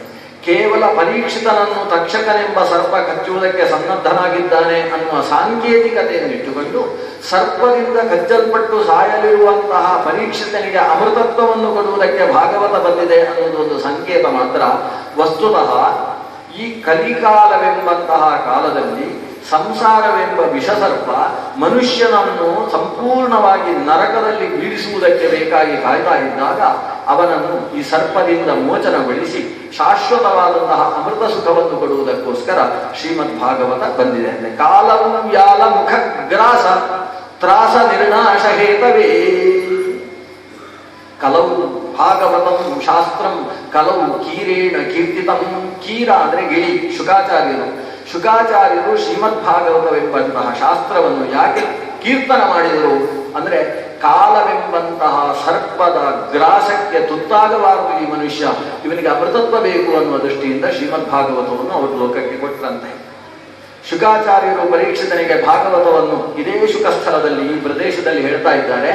ಹೇಳ್ತಾ ಇರುವಾಗ ದೇವತೆಗಳ ದಂಡು ಅಲ್ಲಿಗೆ ಬಂತು. ದೇವತೆಗಳ ಮುಂಭಾಗದಲ್ಲಿ ದೇವೇಂದ್ರನಿದ್ದಾನೆ. ದೇವೇಂದ್ರನ ಅಂಜಲಿಯಲ್ಲಿ ಒಂದು ಬಂಗಾರದ ಕಲಶವಿದೆ. ಆತ ಬಂಗಾರದ ಕಲಶವನ್ನು ಮುಂದಕ್ಕೆ ತಂದು ನೆಲದಲ್ಲಿ ಇಡುವುದಕ್ಕೆ ಪ್ರಯತ್ನಿಸಿದಾಗ ಅಲ್ಲೇ ಇದ್ದಂತಹ ಅಗ್ನಿದೇವ ದರ್ಬೆಯನ್ನು ಹರಡಿದ ದರ್ಬೆಯ ಮೇಲೆ ಅಮೃತದ ಕಲಶವನ್ನು ಇಂದ್ರ ಇಟ್ಟು ಪಕ್ಕದಲ್ಲಿದ್ದ ಪರೀಕ್ಷಿತ ರಾಜನ ಹತ್ರ ಹೇಳ್ತಾನೆ, ಪರೀಕ್ಷಿತ, ಇದು ಅಮೃತ ಕಲಶ, ನಿನಗೆ ಇವತ್ತಿಂದ 7ನೇ ದಿವಸಕ್ಕೆ ಸರ್ಪ ಕಚ್ಚುತ್ತದೆ ಅಂತ ನನಗೆ ಸುದ್ದಿ ಬಂದಿದೆ. ಆದ್ರೆ ಈ ಅಮೃತವನ್ನು ಕೊಡಿ, ಸರ್ಪ ಕಚ್ಚಿದ್ರೂ ಕೂಡ ಏನಾಗುವುದಿಲ್ಲ, ನೀನು ಅಮೃತತ್ವವನ್ನು ಪಡಿತೀನಿ, ಆದ್ರೆ ಈ ಅಮೃತವನ್ನು ತೆಗೋ. ಆದ್ರೆ ಇದಕ್ಕೆ ಪ್ರತಿಯಾಗಿ ನಾನು ಕೇಳ್ತಾ ಇರೋದು ಏನು ಗೊತ್ತೋ, ಶುಕಾಚಾರ್ಯರು ಕೊಟ್ಟ ಭಾಗವತಾಮೃತವನ್ನು ನನಗೆ ಕೊಡಬೇಕು. ನೀನು ಭಾಗವತಾಮೃತ ನನಗೆ ಕೊಡು, ಈ ಅಮೃತವನ್ನು ತೆಗೊಂಡು ಸರ್ಪದಿಂದ ಮೋಚನವನ್ನು ಪಡಿ ಅಂತ ಹೇಳಿದ. ಆಗ ಈ ಭಾಗವತಾಮೃತದ ರಸದಲ್ಲಿ ಮಿಂದಿದ್ದಂತಹ ಪರೀಕ್ಷಿತ ಏನು ಉತ್ತರ ಕೊಟ್ಟ ಗೊತ್ತೋ, ನನಗೆ ಬೇಡ ನಿಮ್ಮ ಅಮೃತ. ಕ್ವಕಾಚಕ್ರಮಣಿರ್ಮಹಾನ್, ಸಾಮಾನ್ಯ ಒಂದು ಬೆಳ್ಳಿಯ ಹಾಗೆ ಕಾಣಿಸ್ತಕ್ಕಂತಹ ಒಂದು ಸೀಸ, ಅದು ಎಲ್ಲಿ, ಒಂದು ಬಹಳ ಚೆನ್ನಾಗಿ ಹೊಳೆಯತಕ್ಕಂತಹ ಲೋಕಕ್ಕೆ ಬೆಳಕು ಕೊಡುವ ಮಣಿಯಲ್ಲಿ, ಅವೆಲ್ಲಕ್ಕೆ ಎಷ್ಟು ವ್ಯತ್ಯಾಸ ಇದೆ. ಆದ್ರಿಂದ ಆ ಅಮೃತ ನೀವೇ ಇಟ್ಟುಕೊಳ್ಳಿ, ನನಗೆ ಬೇಡ. ದೇವರಾತೋ ಜಹ ಸಹ, ಆ ದೇವರಾತ ನೆನೆಸಿದಂತಹ ಪರೀಕ್ಷಿತ ರಾಜ ನಕ್ಕ ಅಂತೆ, ನಿಮ್ಮ ಅಮೃತ ನನಗೆ ಬೇಡ. ಯಾಕಂದ್ರೆ ಈ ಅಮೃತವನ್ನು ಕೊಡದ ಪಕ್ಷದಲ್ಲಿ ಒಂದು ಜನ್ಮದಲ್ಲಿ ಒಂದು ಮನ್ವಂತರದ ತನಕ ಬದುಕಿರಬಹುದು ಅಷ್ಟೇ. ಆದ್ರೆ ಈ ಭಾಗವತಾಮೃತ ಕುಡಿದ್ರೆ ಹಾಗಲ್ಲ, ಮತ್ತೆ ಜನ್ಮವೇ ಇಲ್ಲ ಅನ್ನುವ ರೀತಿಯ ಮೋಕ್ಷವನ್ನು ಪಡೆಯುವುದಕ್ಕೆ ಕಾರಣವಾದದ್ದು ಶ್ರೀಮದ್ ಭಾಗವತಾಮೃತ. ಆದ್ರಿಂದ ಆ ಅಮೃತಕ್ಕೂ ಈ ಅಮೃತಕ್ಕೂ ಹೋಲಿಸುವ ಹಾಗಿಲ್ಲ. ನಿಮ್ಮ ಅಮೃತ ನಿಮಗೆ, ನನ್ನ ಅಮೃತ ನನಗೇ ಬೇಕು ಅಂತ ಇದನ್ನು ಪುರಾಣ ಉಲ್ಲೇಖ ಮಾಡುವುದರ ಮೂಲಕ ಶ್ರೀಮದ್ ಭಾಗವತಾಮೃತ ಅನ್ನುವುದು ಮೋಕ್ಷಪ್ರದವಾಗಿರತಕ್ಕಂತಹ ಶಾಸ್ತ್ರ.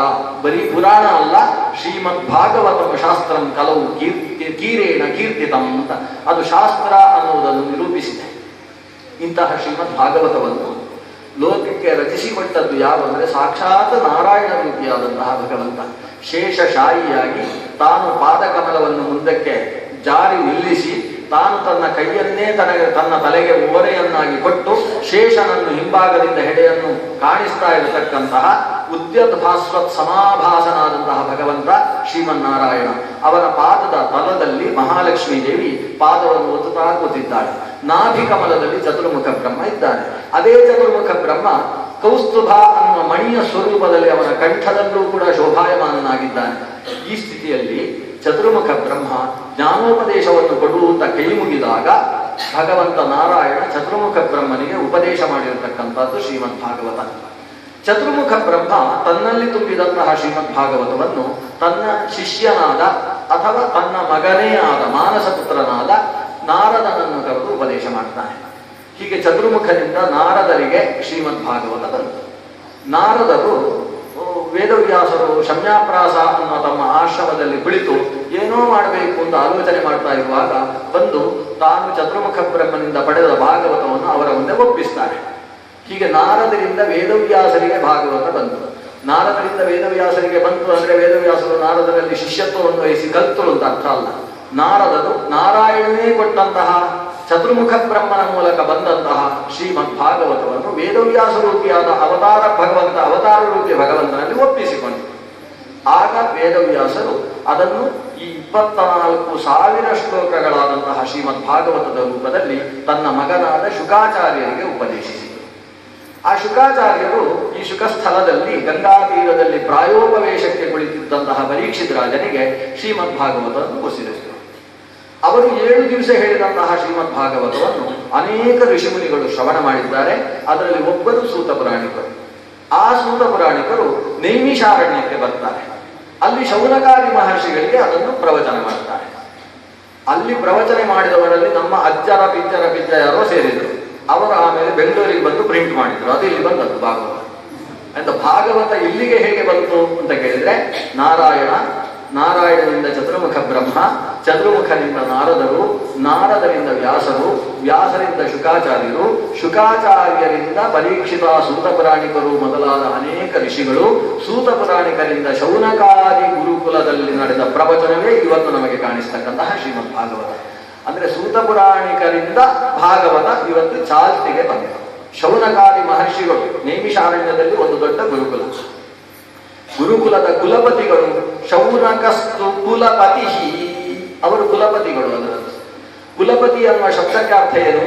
10,000ಕ್ಕೆ ಕಡಿಮೆ ಇಲ್ಲದೆ ಇದ್ದಂತಹ ಒಟ್ಟುಗಳಿಗೆ ಅನ್ನದಾನದ ವ್ಯವಸ್ಥೆಯನ್ನು, ವಸತಿಯ ವ್ಯವಸ್ಥೆಯನ್ನು ಮಾಡಿ ವಿದ್ಯಾಭ್ಯಾಸಕ್ಕೆ ಶಿಕ್ಷಕರ ವ್ಯವಸ್ಥೆಯನ್ನು ಮಾಡುವವರಿಗೆ ಕುಲಪತಿ ಅಂತ ಹೆಸರು. ವಟೂನಾಂ 10,000 ಯೋನ್ನದಾನಾದಿ ಪೋಷಣಾತ್ ಅಧ್ಯಾಪಯೇಚ್ಚ ವಿಪ್ರ ಋಷಿ ಸವೈ ಕುಲಪತಿ ಸ್ಮೃತಃ ಅಂತ. ಕುಲಪತಿ ಅಂತಾಗಬೇಕಾದ್ರೆ 10,000ಕ್ಕೆ ಕಡಿಮೆ ಇಲ್ಲದೆ ಇರುವಷ್ಟು ವಿದ್ಯಾರ್ಥಿಗಳಿಗೆ ಪಾಠ, ಅಶನ, ವಸನಗಳ ವ್ಯವಸ್ಥೆಯನ್ನು ಮಾಡತಕ್ಕಂತಹ ವ್ಯಕ್ತಿಯಾಗಿರಬೇಕು. ಅಂತಹ ಅನ್ವರ್ಥ ಕುಲಪತಿಯಾಗಿದ್ದರು ಶೌನಕರು. ನೈಮಿಷಾರಣ್ಯದಲ್ಲಿ ದೊಡ್ಡ ಗುರುಕುಲ ನಡೀತಾ ಇತ್ತು. ಅಲ್ಲಿ ಅವರು 1,000 ವರ್ಷದ ಒಂದು ಯಜ್ಞವನ್ನು ಹಮ್ಮಿಕೊಂಡು, ಒಂದು ಸತ್ರವನ್ನು ಹಮ್ಮಿಕೊಂಡು, ನೈಮಿಷೇ ಅನಿಮಿಷ ಕ್ಷೇತ್ರೇ ಋಷಯ ಶೌನಕಾದಯ ಸತ್ರಂ ಸ್ವರ್ಗಾಯ ಲೋಕಾಯ ಸಹಸ್ರ ಸಮಮಾಸತ. 1000 ವರ್ಷದ ಯಾಗ. ಅದರ ಉದ್ದೇಶ ಏನು? ಸ್ವರ್ಗಾಯ ಲೋಕಾಯ. ಸ್ವರ್ಗಲೋಕ ಅಂದ್ರೆ ಮೋಕ್ಷ ಅಂತ ಅರ್ಥ. ಮೋದತೆ ಸ್ವರ್ಗಲೋಕೆ ಅಂತ ಕಾಕಗೋಪನಿಷತ್ ಭಾಷ್ಯದಲ್ಲಿ ಆಚಾರ್ಯರು ಹೇಳ್ತಾರೆ. ಸ್ವರ್ಗ ಶಬ್ದಕ್ಕೆ ಮೋಕ್ಷ ಅಂತ ಅರ್ಥ. ಎಲ್ಲಾ ಸಿದ್ಧಾಂತದ ಪ್ರಕಾರವೂ ಹಾಗೆ ಅರ್ಥ.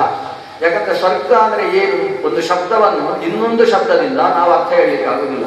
ಸ್ವರ್ಗ ಅಂದ್ರೆ ನಾಕ, ಸ್ವರ್ಗ ಅಂದ್ರೆ ದಿವ, ಸ್ವರ್ಗ ಅಂದ್ರೆ ದಿವ.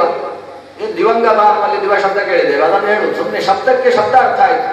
ವಾಸ್ತವವಾಗಿ ಸ್ವರ್ಗ ಅಂದ್ರೆ ಏನು?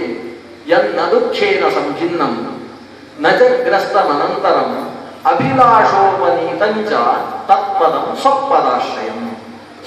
ಅಥವಾ ಸ್ವರ್ಗ ಅನ್ನುವ ಶಬ್ದಕ್ಕೆ ಅರ್ಥ ಏನು ಅಂದ್ರೆ ಯಾವುದರಲ್ಲಿ ದುಃಖದ ಸಂಬಂಧವೇ ಇಲ್ಲವೋ, ನಚಗ್ರಸ್ತಮನಂತರಂ, ನಚಗ್ರಸ್ತಂ ಅದು ದುಃಖದ ಮುಂಭಾಗದಲ್ಲಿ ದುಃಖ ಬಂದೀತು ಅನ್ನುವ ಕಲ್ಪನೆಯೂ ಇಲ್ಲವೋ, ಅನಂತರಂ ನಿರಂತರವಾಗಿ ಎಲ್ಲಿ ಸುಖವೇ ಇದೆಯೋ, ಅಭಿಲಾಷೋಪನೀತ ಬಯಸಿದ್ದು ಬಯಸಿದ ಕಾಲಕ್ಕೆ ಲಭ್ಯವಾಗ್ತದೋ, ಯಂ ಸುಖಿ ಕಾಮಯತೆ ಅರ್ಥ ಮಾತ್ರ ಸಂಕಲ್ಪ ಮಾತ್ರ ಸಕಲೋಪಿ ಸಸ್ಯ, ಬಯಸಿದ್ದು ಬಯಸಿದ ಕಾಲಕ್ಕೆ ಪ್ರಾಪ್ತವಾಗ್ತದೋ ಅಂಥದ್ದಕ್ಕೆ ಅಥವಾ ಸ್ವರ್ಗ ಅಂತ ಹೆಸರು. ನಾವು ಯಾವುದನ್ನು ಸ್ವರ್ಗ ಅಂತ ಯೋಚನೆ ಮಾಡ್ತಾ ಇದ್ದೇವೋ, ಈ ಇಂದ್ರಾದಿಗಳಿಂದ ಅಧಿಷ್ಠಿತವಾದ ಸ್ವರ್ಗ ಅಂತ ಯೋಚನೆ ಮಾಡಿದ್ದೇವೋ, ಅದು ಇಂಥದ್ದಲ್ಲ. ಯಾಕಂದ್ರೆ ಅಲ್ಲಿ ಬಯಸಿದ್ದು ಬಯಸಿದ ಕೂಡಲೇ ಸಿಗುವುದಿಲ್ಲ. ಎಷ್ಟೋ ಸಿಗ್ತದೆ, ಆದ್ರೆ ಎಲ್ಲವೂ ಸಿಗುವುದಿಲ್ಲ. ಸುಮಾರು 100ರಲ್ಲಿ 5-10 ಮಾತ್ರ ಸಿಗ್ತದೆ. ಭೂಮಿಯಲ್ಲಿ ಬಯಸಿದ್ದು ಎಷ್ಟು ಸಿಗ್ತದೆ ಗೊತ್ತೋ? ಬಯಸಿದ್ದು 0.0001 ಮಾತ್ರ ಸಿಗ್ತದೆ. ಅಷ್ಟರಲ್ಲಿ ನಮ್ಗೆ ಖುಷಿ. ನಾವು ಬಯಸಿದ್ದೆಲ್ಲ ಸಿಕ್ಕಿದಪ್ಪ, ನಾವು ಭಾರಿ ಖುಷಿಯಲ್ಲಿದ್ದೇವೆ. ನಮ್ಗೆ 4 ಮಕ್ಕಳು, ಅದರಲ್ಲಿ 2 ಹೆಣ್ಣು 2 ಗಂಡು. ಇದೆಲ್ಲ 4 ವರ್ಷ ಹಿಂದೆ ಹೇಳ್ತಾ ಇದ್ದೇನೆ. ಈಗೆಲ್ಲ 1 ಮಗು ಅಂತ ಹೇಳ್ಕೊಳ್ಳುವುದೇ. ಆದ್ರೆ ಇಷ್ಟು ನಮ್ಗೆ ಬಯಸಿದ್ದೆಲ್ಲ ಸಿಗ್ತದೆ ಅಂತ ನಾವು ಹೇಳ್ತೇವಲ್ಲ. ಈ ಬಯಸಿದ್ದು ಭೂಮಿಯಲ್ಲಿ ಸಿಕ್ಕಿದ್ದು ಎಷ್ಟು ಅಂದ್ರೆ 100ಕ್ಕೆ 1 ಅಲ್ಲ, 100ಕ್ಕೆ 0.0001, 1000ಕ್ಕೆ 1 ಅಲ್ಲ, 10,000ಕ್ಕೆ 1 ಸಿಕ್ಕಿದಾಗಲೇ ನಾವು ಏನು ಆನಂದ ಅಂತ ಖುಷಿ ಪಡ್ತಾ ಇದ್ದೇವೆ. ಹಾಗಾದ್ರೆ ಸ್ವರ್ಗದಲ್ಲಿ ಎಷ್ಟು ಖುಷಿ ಪಡಲಿಕ್ಕಿಲ್ಲ. ಯಾಕಂದ್ರೆ 100ರಲ್ಲಿ 10 ಬಯಸಿದ್ದು ಸಿಗ್ತದೆ, ಆದ್ರೆ 100ರಲ್ಲಿ 90 ಬಯಸಿದ್ದು ಸಿಗುವುದಿಲ್ಲ. 100ಕ್ಕೆ 100 ಬಯಸಿದ್ದು ಸಿಗುವುದು ಅಂತ ಹೇಳಿದ್ರೆ ಅದು ಮೋಕ್ಷದಲ್ಲಿ ಮಾತ್ರ. ಅಲ್ಲದೆ ಸ್ವರ್ಗದಲ್ಲಿ ಭಯ ಇದೆ. ಸ್ವರ್ಗದಲ್ಲಿ ನಾವು ದಿವಸ ಅಕೌಂಟ್ ನೋಡ್ತಾ ಇರ್ತೇವೆ, ಎಷ್ಟು ಖಾಲಿ ಆಯಿತು. ನಾವು ಪುಣ್ಯ ಮಾಡಿ ಸ್ವರ್ಗಕ್ಕೆ ಹೋದವು. ಕ್ಷೀಣೇ ಪುಣ್ಯೇ ಮಧ್ಯ ಲೋಕ ವಿಶಂತಿ. ಆ ಪುಣ್ಯ ಪೂರ್ತಿ ಖಾಲಿ ಆದ ಮೇಲೆ ಮತ್ತೆ ಭೂಮಿಗೆ ಬೀಳಲೇಬೇಕು. ಆದ್ರಿಂದ ನನ್ನ ಪುಣ್ಯ ಎಷ್ಟು ಖಾಲಿ ಆಯಿತು, ಎಷ್ಟು ಉಳಿಯಿತು ಅನ್ನುವ ಲೆಕ್ಕಾಚಾರವನ್ನು ನೋಡಿ ಭಯಗ್ರಸ್ತನಾಗಬೇಕಾದಂತಹ ಸ್ಥಿತಿ ಸ್ವರ್ಗದಲ್ಲಿದೆ. ಆದ್ರೆ ಮೋಕ್ಷದಲ್ಲಿ ಇಲ್ಲ. ನಚ ಪುನರಾವರ್ತದೆ ಯದ್ಗತ್ವ ನನಿವರ್ತಂತೆ ತದ್ಧಾಮ ಪರಮಂ. ಆ ಭಗವಂತನ ಪರಮಧಾಮಕ್ಕೆ ಹೋದವ ಹಿಂತಿರುಗಿ ಬರುವುದಿಲ್ಲ, ಶಾಶ್ವತವಾದ ಆನಂದ ಅದು. ಆದ್ರಿಂದ ಆ ಮೋಕ್ಷವನ್ನು ಉದ್ದೇಶಿಸಿ ಕಲಿಕಾಲದ ಋಷಿಗಳು ನೈಮಿಷಾರಣ್ಯದಲ್ಲಿ ಒಟ್ಟು ಸೇರಿದ್ದಾರೆ. 10,000ಕ್ಕಿಂತ ಹೆಚ್ಚು ಶಿಷ್ಯರು ಅಲ್ಲಿ ಪಾಠ ಕೇಳ್ತಾ ಇದ್ದಾರೆ. ಅವರೆಲ್ಲ ಈ 1000 ವರ್ಷದ ಸಹಸ್ರ ಸಮ 1000 ವರ್ಷದ ಒಂದು ಯಾಗವನ್ನು, 1000 ವರ್ಷದ ಯಾಗ ಅಂದ್ರೆ ಅದರಲ್ಲಿ ಏಕ ಯಜಮಾನಕ ಅಲ್ಲ, ಒಬ್ಬ ಯಜಮಾನ ಆದ್ಮೇಲೆ ಇನ್ನೊಬ್ಬ ಯಜಮಾನ, ಅವರೆಲ್ಲ ಕಂಕಣ ಕಟ್ಟಿಕೊಂಡು ಯಾಗದಲ್ಲಿ ಕೂತುಕೊಂಡು. ಒಬ್ಬ ಯಜಮಾನ ಮೃತನಾದರೂ ಕೂಡ ಆಶೋಚ ಬರುವುದಿಲ್ಲ, ಯಾಕಂದ್ರೆ ಕಂಕಣ ಬಂಧನ ಮಾಡಿದ್ದಾರೆ. ಆ ಕ್ರಮದಲ್ಲಿ ಯಜ್ಞ ನಡೀತಾ ಇದೆ. ಅವರು ಕಲಿಮಾಗಮನಾಜ್ಞಾಯ, ಕಲಿಕಾಲ ಬಂದದ್ದನ್ನು ನೋಡಿ ಕಲಿಯುಗದಲ್ಲಿ ಮನಸ್ಸು ಕೆಡುವುದು ಜಾಸ್ತಿ. ಕಲಿ ಅಂದ್ರೆ ಕಲಹ, ಗಲಾಟೆ ಮಾಡಬೇಕು ಅಂತ ಅನಿಸುವಂತಹ ಪ್ರಸಂಗವೇ ಜಾಸ್ತಿ. ಆದ್ರಿಂದ ನಮ್ಮ ಮನಸ್ಸಿನಲ್ಲಿ ಭಗವಂತನ ಸನ್ನಿಧಾನ ಇದ್ದರೆ ಮಾತ್ರ ನಾವು ಕಲಿಕಾಲದ ಪ್ರಭಾವಕ್ಕೂ ಒಳಗಾಗದೆ ಶಾಂತಿ ನೆಮ್ಮದಿಯ ಸಾಧನೆಯನ್ನು ಮಾಡಿಕೊಳ್ಳುವುದಕ್ಕೆ ಸಾಧ್ಯ. ಹೀಗೆ ಆಲೋಚಿಸಿ ಅವರು ನೈಮಿಷಾರಣ್ಯದ ಗೋಮತಿ ನದಿ ತೀರದ ಪರಿಶುದ್ಧವಾದ ಪರಿಸರದಲ್ಲಿ ಎಲ್ಲಿ ಅನಿಮಿಷ ಅನಿಸಿದ ಭಗವಂತ ಸನ್ನಿಹಿತನಾಗಿದ್ದಾನೋ ಆ ಪರಿಸರದಲ್ಲಿ ಒಟ್ಟು ಸೇರಿದ್ದಾರೆ. ಅಲ್ಲಿ ಸತ್ರ ನಡೀತಾ ಇದೆ. ಸತ್ರ ಅಂತ ಹೇಳಿದ್ರೆ ದಿವಸದ 5 ಕಾಲದಲ್ಲಿ 5 ಕೆಲಸಗಳು ನಡೀಬೇಕು. ದಿವಸಕ್ಕೆ 5 ಕಾಲ. ಸೂರ್ಯೋದಯ ಆಗುವುದಕ್ಕಿಂತ ಮುಂಚೆ ಮತ್ತು ಸೂರ್ಯೋದಯ ಆದ ಮೇಲೆ 6 ಗಳಿಗೆಗಳ ತನಕ ಪ್ರಾತಃ ಕಾಲ ಅಂತ ಹೆಸರು. ಸೂರ್ಯೋದಯ ಆಗಿ 6 ಗಳಿಗೆ ಅಂದ್ರೆ ಸುಮಾರು 2.5 ಗಂಟೆ, ಅಂದ್ರೆ 8.5 ಗಂಟೆ ಅಂತ ಇಟ್ಟುಕೊಂಡ್ರೆ ಅದರಿಂದ ನಂತರ 2.5 ಗಂಟೆಯಷ್ಟು ಕಾಲ ಸಂಗಮ ಕಾಲ ಅಂತ ಹೆಸರು. ಸಂಗಮ ಅಂದ್ರೆ ಹಸುಗಳು ಹಟ್ಟಿಯಿಂದ ಊರಿನಲ್ಲಿ ತಿರುಗಾಡುವುದಕ್ಕೆ ಹೊರಡುವ ಕಾಲ ಅಂತ ಅರ್ಥ. ಆಮೇಲೆ 6 ಗಳಿಗೆಯಷ್ಟು ಕಾಲ ಮಧ್ಯಾಹ್ನ ಕಾಲ ಅಂತ ಹೆಸರು. ನಂತರ ಅಪರಾಹ್ನ ಕಾಲ, ಆಮೇಲೆ ಸಾಯಾಹ್ನ ಕಾಲ ಅಂತ ಹಗಲಿನಲ್ಲಿ 5 ಭಾಗ. ಅದರಲ್ಲಿ ಪ್ರಾತಃ ಕಾಲದ ಹೊತ್ತು ಅಗ್ನಿಯಲ್ಲಿ ಆಹುತಿ ಕೊಡಬೇಕು. ಸೂರ್ಯೋದಯಕ್ಕಿಂತ ಮುಂಚೆ ಸ್ವೀಯ ಅನುಷ್ಠಾನಗಳನ್ನು ಮುಗಿಸಿಕೊಂಡು ಸೂರ್ಯೋದಯಕ್ಕೆ ಸರಿಯಾಗಿ ಅಗ್ನಿ ಪ್ರತಿಷ್ಠೆಯನ್ನು ಮಾಡಿ ಪ್ರತಿಷ್ಠಾಪಿತವಾದ ಅಗ್ನಿಯಲ್ಲಿ ಭಗವಂತನನ್ನು ಉದ್ದೇಶಿಸಿ ಆಹುತಿ ಪ್ರದಾನ. ಪ್ರಾತರ್ಹುತ ಹುತಾಶನಾಃ. ಆ ಪ್ರಾತಃ ಕಾಲದಲ್ಲಿ ಅಗ್ನಿಯಲ್ಲಿ ಆಹುತಿಯನ್ನು ಕೊಡಬೇಕು. ಆಮೇಲೆ ಸಂಗಮ ಕಾಲದಲ್ಲಿ ನಾನಾ ರೀತಿಯ ಚರ್ಚೆಗಳನ್ನು ನಡೆಸಬೇಕು. ಶಾಸ್ತ್ರೀಯವಾದ 2 ಹೇಳಿದ್ದಾರೆ. ಒಂದು ಪಾರಾಯಣ, ವೇದಗಳನ್ನು ಪಾರಾಯಣ ಮಾಡಬೇಕು ಗಟ್ಟಿಯಾಗಿ ಐಕ ಕಂಠದಿಂದ ಎಲ್ಲರೂ ಸೇರಿ ಅಪೌರುಷೇಯವಾದ ವೇದವಾಣಿಯನ್ನು ಪಾರಾಯಣ ಮಾಡಬೇಕು. ಆಮೇಲೆ ಮಧ್ಯಾಹ್ನ ಕಾಲದ ಹೊತ್ತು ದಾನಗಳನ್ನು ನಡೆಸಬೇಕು. ಅದರದ್ದು ವಿಶೇಷವಾಗಿ ಅನ್ನದಾನವನ್ನು ನಡೆಸಬೇಕು.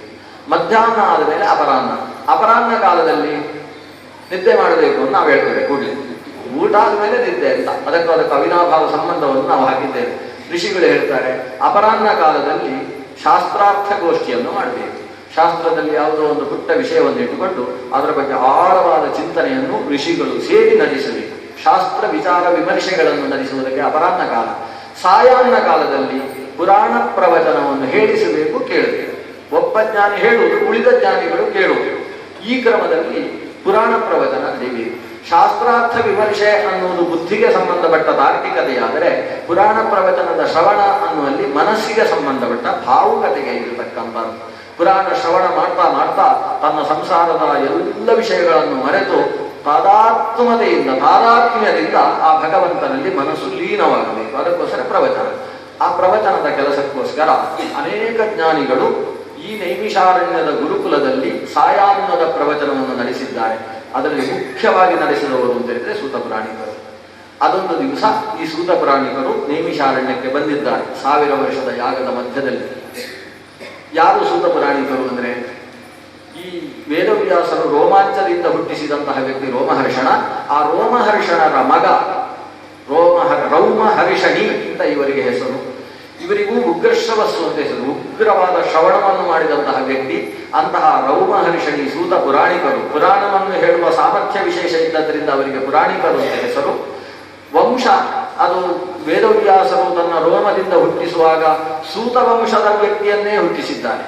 ಹೇಗೆ ಬ್ರಾಹ್ಮಣೋ ಮುಖಮಾಸೀತ್ ಅಂತ ಭಗವಂತ ಮುಖದಿಂದ ಬ್ರಾಹ್ಮಣ್ಯವನ್ನು ಸೃಷ್ಟಿಸಿದ, ಹಾಗೆ ವೇದವ್ಯಾಸರು ಸೂತನನ್ನಾಗಿಯೇ ಪುರಾಣಿಕರನ್ನು ಹುಟ್ಟಿಸಿದ ಕಾರಣದಿಂದ ಸೂತನ ಮಗನಾದ್ದರಿಂದ ಇವರಿಗೂ ಸೂತ ಅಂತಲೇ ಹೆಸರು.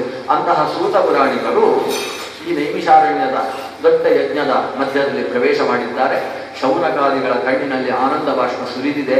ಯಾಕಂದರೆ ಪುರಾಣವನ್ನು ಯಥಾವತ್ತಾಗಿ ಮನಸ್ಸಿಗೆ ತಾಗುವ ಹಾಗೆ ಹೇಳುವ ವಿಶಿಷ್ಟ ಶಕ್ತಿಯನ್ನು ವೇದವ್ಯಾಸರ ಅನುಗ್ರಹದಿಂದ ಪಡೆದಿರುವ ವ್ಯಕ್ತಿ ಸೂತ ಪುರಾಣಿಕರು. ಅವರು ಬಂದಿದ್ದಾರೆ ಅಂತ ಹೇಳಿ ಅವರ ಸೂತತ್ವವನ್ನು ಕಿಂಚಿತ್ತೂ ಪರಿಗಣಿಸಿದೆ ಎಲ್ಲ ವಿಪ್ರ ಮಹರ್ಷಿಗಳು ಅವರ ಪಾದ ಪ್ರಕ್ಷಾಲನೆಯನ್ನು ಮಾಡ್ತಾರೆ. ಪಾದ ಪ್ರಕ್ಷಾಲಿತ ಜಲವನ್ನು ತಾವು ನಮ್ಮ ಶಿರಸ್ಸಿಗೆ ಪ್ರೋಕ್ಷಣೆ ಮಾಡಿ ಶಿಷ್ಯರ ಕೈಯಲ್ಲಿ ಕೊಟ್ಟು ಇಡೀ ಶಿಷ್ಯ ಸಮುದಾಯಕ್ಕೆ ಪ್ರೋಕ್ಷಣೆ ಮಾಡಿಸ್ತಾರೆ. ಸೂತ ಪುರಾಣಿಕರನ್ನು ಕೈ ಹಿಡಿದು ಎತ್ತಿ ಉಚ್ಚಾಸನದಲ್ಲಿ ಕುಳ್ಳಿರಿಸಿದ್ದಾರೆ. ಉಚ್ಚಾಸನದಲ್ಲಿ ಕುಳಿತ ಸೂತ ಪುರಾಣಿಕರಲ್ಲಿ ವೇದವ್ಯಾಸರನ್ನೇ ಕಾಣ್ತಾ ಕಾಣ್ತಾ ಇವರು ಪ್ರಶ್ನೆ ಮಾಡಿದ್ದಾರೆ. ಕೃಷ್ಣೇ ಸ್ವಧಾಮೋಪಗತೆ ಧರ್ಮಜ್ಞಾನಾದಿವಿಸ್ಸಹ. ಭಗವಂತ ಕೃಷ್ಣ ಕೆಲವು ವರ್ಷಗಳ ಹಿಂದೆ ತಾನು ಅವತಾರ ಸಮಾಪ್ತಿ ಮಾಡಿದ್ದಾನೆ ಅಂತ ನಾವು ಕೇಳಿದ್ದೇವೆ. ಭಗವಂತ ತಾನು ಅವತಾರ ಸಮಾಪ್ತಿ ಮಾಡುವಾಗ ಧರ್ಮ ಜ್ಞಾನಾದಿಗಳನ್ನು ಜೊತೆಗೆ ಕರ್ಕೊಂಡು ಹೋಗಿ ಲೋಕದಲ್ಲಿ ಅಜ್ಞಾನ ಅಧರ್ಮಗಳು ಮೆರೆಯುವ ಹಾಗೆ ಆಗಿ ಹೋಗಿದೆ. ಇಂತಹ ಸ್ಥಿತಿಯಲ್ಲಿ ಧರ್ಮಕ್ಕಂ ಶರಣಂ ಗತಃ. ಧರ್ಮವು ಯಾರನ್ನು ಆಶ್ರಯಿಸಿ ನಿಂತಿದೆ? ಲೋಕದಲ್ಲಿ ಧರ್ಮಕ್ಕೆ ಆಧಾರವಾದದ್ದು ಯಾವುದು? ಅಂಥದ್ದನ್ನು ತಾವು ನಮಗೆ ಉಪದೇಶ ಮಾಡಬೇಕು ಅಂತ ಶೌನಕಾದಿಗಳು ಒಟ್ಟು 6 ಪ್ರಶ್ನೆ ಮಾಡ್ತಾರೆ. ನಾವು ಭಾಗವತದಲ್ಲಿ ಎಷ್ಟಿದೆಯೋ ಅಷ್ಟನ್ನು ಈ ದಿವಸಕ್ಕೆ 8 ಗಂಟೆ ಕೇಳಿದ್ರು ಮುಗಿಸ್ಲಿಕ್ಕೆ ಆಗುವುದಿಲ್ಲ 7 ದಿವಸಗಳಲ್ಲಿ. ಆದ್ರಿಂದ ಹಾರಿಸಿಕೊಂಡು ಆದರೆ ಸಪ್ತಾಹದಲ್ಲಿ ಎಷ್ಟು ಹಾರಿಸುವುದಿಲ್ಲೋ ಅಷ್ಟು ಮಾತ್ರ ಹಾರಿಸಿಕೊಂಡು ಭಾಗವತವನ್ನು ಕೇಳಿದ್ರು. ಇಷ್ಟು ಪ್ರಶ್ನೆಯನ್ನು ಮಾಡಿದ್ರು. ಆ ಪ್ರಶ್ನೆಗೆ ಸೂತ ಪುರಾಣಿಕರು ಅವತ್ತು ಏನು ಉತ್ತರವನ್ನು ಕೊಟ್ಟರು ಅದು ಶ್ರೀಮದ್ ಭಾಗವತ. ಸೂತ ಪುರಾಣಿಕರು ಹೇಳ್ತಾರೆ, ನಾನು ಈಗ ಬರ್ತಾ ಇರುವುದು ಶುಕಸ್ಥಲದಿಂದ. ಶುಕಸ್ಥಲದಲ್ಲಿ ನಾನು 8 ದಿವಸ ಠಿಕಾಣಿ ಹೂಡಿದ್ದೆ. ದಿನಮುಂಚಿತವಾಗಿ ಹೋಗಿದ್ದೆ. ಯಾಕಂದ್ರೆ ಪರೀಕ್ಷಿತ ರಾಜನಿಗೆ ನಾಳೆಯಿಂದ ಭಾಗವತ ಶ್ರವಣ ಆಗಲಿಕ್ಕಿದೆ ಅಂತ ಆಸೆಯಿಂದ ನಾನು ಹಿಂದಿನ ದಿವಸವೇ ಹೋಗಿ ಕುಳಿತಿದ್ದೆ. ಅಲ್ಲಿಗೆ ಶುಕಾಚಾರ್ಯರು ಆಗಮಿಸಿದರು.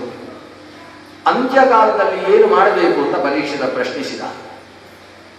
ಯಚ್ಛ್ರೋತವ್ಯಂ ಅಥೋ ಜಪ್ಯಂ ಗೃಹ್ಯತ್ವಾ ವಿಪರ್ಯಂ. ಕೇಳಲೇಬೇಕಾದದ್ದು ಯಾವುದು ಅಂತ ಪ್ರಶ್ನಿಸಿದ. ಆವಾಗ ಶುಕಾಚಾರ್ಯರು ಹೇಳಿದ್ರು, ಅದು ಭಾಗವತ. ನಾನು ನಿಮಗೆ 17 ಪುರಾಣಗಳನ್ನು ಇದೇ ಜಾಗದಲ್ಲಿ ಪ್ರವಚನ ಮಾಡಿದ್ದೇನೆ. ಇವತ್ತು 18ನ್ನು ಕೊಡ್ತೇನೆ. ಯಾಕಂದರೆ ಶುಕಾಚಾರ್ಯರ ಬಾಯಿಯಿಂದ ವೇದವ್ಯಾಸ ರಚಿತವಾಗಿರತಕ್ಕಂತಹ ಪುರಾಣವನ್ನು ಕೇಳಿಕೊಂಡು ಬಂದಿದ್ದೇನೆ. ನಿಮ್ಮ ಪ್ರಶ್ನೆಗೆ ಉತ್ತರ ಅದೇ. ಕೃಷ್ಣ ಅವತಾರ ಸಮಾಪ್ತಿ ಮಾಡಿದ ಮೇಲೆ ಧರ್ಮಕ್ಕಂ ಶರಣಂ ಗತಃ ಅಂತ ನೀವು ಪ್ರಶ್ನಿಸಿದ್ರಲ್ಲ, ಅದು ಭಾಗವತದಲ್ಲಿ ಸಾಕ್ಷಾತ್ ಕೃಷ್ಣನೇ ನೆಲೆ ನಿಂತಿದ್ದಾನೆ. ಆ ಕೃಷ್ಣ ಸ್ವರೂಪಿಯಾದಂತಹ ಶ್ರೀಮದ್ ಭಾಗವತದಲ್ಲಿ ಧರ್ಮ ನೆಲೆ ನಿಂತಿದೆ. ಭಾಗವತವನ್ನು ಯಾರು ಶ್ರವಣ ಮಾಡುತ್ತಾರೆ ಅವರು ಧಾರ್ಮಿಕರಾಗ್ತಾರೆ. ಅವರು ಮತ್ತೆ ಅಧೋಗತಿಗೆ ಹೋಗುವಂತಹ ಕೆಲಸವನ್ನು ಮಾಡುವುದಿಲ್ಲ. ಅವರ ಉತ್ಕರ್ಷ ಅನ್ನೋದು ಭಾಗವತದ ಅಕ್ಷರ ಮಾತ್ರ ಶ್ರವಣದಿಂದ, ಶ್ರೀಮದ್ ಭಾಗವತದ ಸ್ಕಂದಗಳ ಶ್ರವಣದಿಂದ ತಾನಾಗಿ ನಿರ್ಮಿತವಾಗುತ್ತದೆ. ಅಂತಹ ಶ್ರೀಮದ್ ಭಾಗವತವನ್ನು ನಾನು ನಿಮಗೆ ಹೇಳ್ತೇನೆ ಅಂತ ಆ ಗೋಮತಿ ನದಿ ತೀರದ ನೈಮಿಷಾರಣ್ಯದ ಪರಿಶುದ್ಧ ಪರಿಸರದಲ್ಲಿ ಈ ಶುಕಸ್ಥಲದಲ್ಲಿ ಶುಕಾಚಾರ್ಯರು ಹೇಳಿದ ಶ್ರೀಮದ್ ಭಾಗವತವನ್ನು ಸೂತ ಪುರಾಣಿಕರು ಶೌನಕಾದಿ ಮಹರ್ಷಿಗಳಿಗೆ ಉಪದೇಶ ಮಾಡ್ತಾರೆ. ಆ ಕ್ರಮ ಅದರಲ್ಲಿ ಮೊದಲು ಉಪದೇಶ ಮಾಡಲಿಕ್ಕೆ ಅವರು ಶುರು ಮಾಡುವಾಗ ಮೊದಲು ಶುಕಾಚಾರ್ಯರನ್ನು ಧ್ಯಾನ ಮಾಡ್ತಾರೆ. ಯಂ ಪ್ರವ್ರಜಂತಂ ಅನುಪೇತಮಪೇತ ಕೃತ್ಯಂ ದ್ವೈಪಾಯನೋ ವಿರಹ ಕಾತರ ಆಜುಹಾವ ಪುತ್ರೇತಿ ತನ್ಮಯತಯಾ ತರವೋಪಿ ನೇದುಃ ತಂ ಸರ್ವಭೂತ ಹೃದಯಂ ಮುನಿಮಾನತೋಸ್ಮಿ. ಶುಕಾಚಾರ್ಯರು ಕೇವಲ ಶುಕಸ್ಥಳದಲ್ಲಿ ಮಾತ್ರ ಇರುವುದಲ್ಲ, ಅಥವಾ ಕೇವಲ ವೇದವ್ಯಾಸರ ಶಮ್ಯಾಪ್ರಾಸ ಆಶ್ರಮದಲ್ಲಿ ಮಾತ್ರ ಇರುವುದಲ್ಲ, ಎಲ್ಲೆಲ್ಲಿ ಭಾಗವತದ ಶ್ರವಣ ಆಗ್ತದೆ ಅಲ್ಲೆಲ್ಲ ಶುಕಾಚಾರ್ಯರು ಒಂದು ಆಸನದಲ್ಲಿ ಬಂದು ಕೂತುಕೊಳ್ತಾರೆ. ಅವರಿಗೆ ಅಂತ ಬೇರೆ ಆಸನವೇ ಹಾಕಲಿಲ್ಲ ಅಂತ ಹೇಳಿದ್ರೆ ಅವರು ವ್ಯಾಸಪೀಠದಲ್ಲೇ ಬಂದು ಕೂತ್ಕೊಳ್ತಾರಂತೆ. ಇದು ಶುಕಾಚಾರ್ಯರು ಯತ್ರ ಯತ್ರ ರಘುನಾಥ ಕೀರ್ತನ ಅಂತ ನಾವು ಆಂಜನೇಯನ ಬಗ್ಗೆ ಹೇಳ್ತೇವೆ. ಮಾರುತಿ ನಮತ ಕೃತ ಮಸ್ತಕಾಂಜಲಿ ಅಂತ. ಆ ಮಾರುತಿ ಎಲ್ಲೆಲ್ಲಿ ರಾಮಾಯಣದ ಕಥೆ ಕೇಳ್ತಾರೆ ಅಲ್ಲಿ ಮಾರುತಿ ಬಂದು ಕೂತ್ಕೊಳ್ತಾರೆ. ಎಲ್ಲೆಲ್ಲಿ ಭಾಗವತದ ಕಥೆ ಪ್ರಾರಂಭ ಆಗುತ್ತೆ ಅಲ್ಲಿ ಮಾರುತಿ ಮಾತ್ರ ಬರುವುದಲ್ಲ, ಶುಕಾಚಾರ್ಯರೂ ಬಂದು ಕೂತ್ಕೊಳ್ತಾರೆ. ಅಂದ ಶುಕಾಚಾರ್ಯರು ಎಲ್ಲಿ ಸರ್ವಭೂತ ಹೃದಯ, ಎಲ್ಲರ ಹೃದಯದಲ್ಲೂ ಕುಳಿತಿರ್ತಕ್ಕಂಥವರು. ಯಾಕಂದ್ರೆ ಅಹಂಕಾರಾತ್ಮಕೋ ರುದ್ರ, ಅಹಂಕಾರ ತತ್ವಾಭಿಮಾನಿಯಾದ ಮನೋನಿಯಾಮಕನಾದಂತಹ ರುದ್ರನೇ ಶುಕಾಚಾರ್ಯನಾಗಿ ಶ್ರೀ ವೇದವ್ಯಾಸರಿಂದ ಆವಿರ್ಭಾವಗೊಂಡಿದ್ದಾನೆ.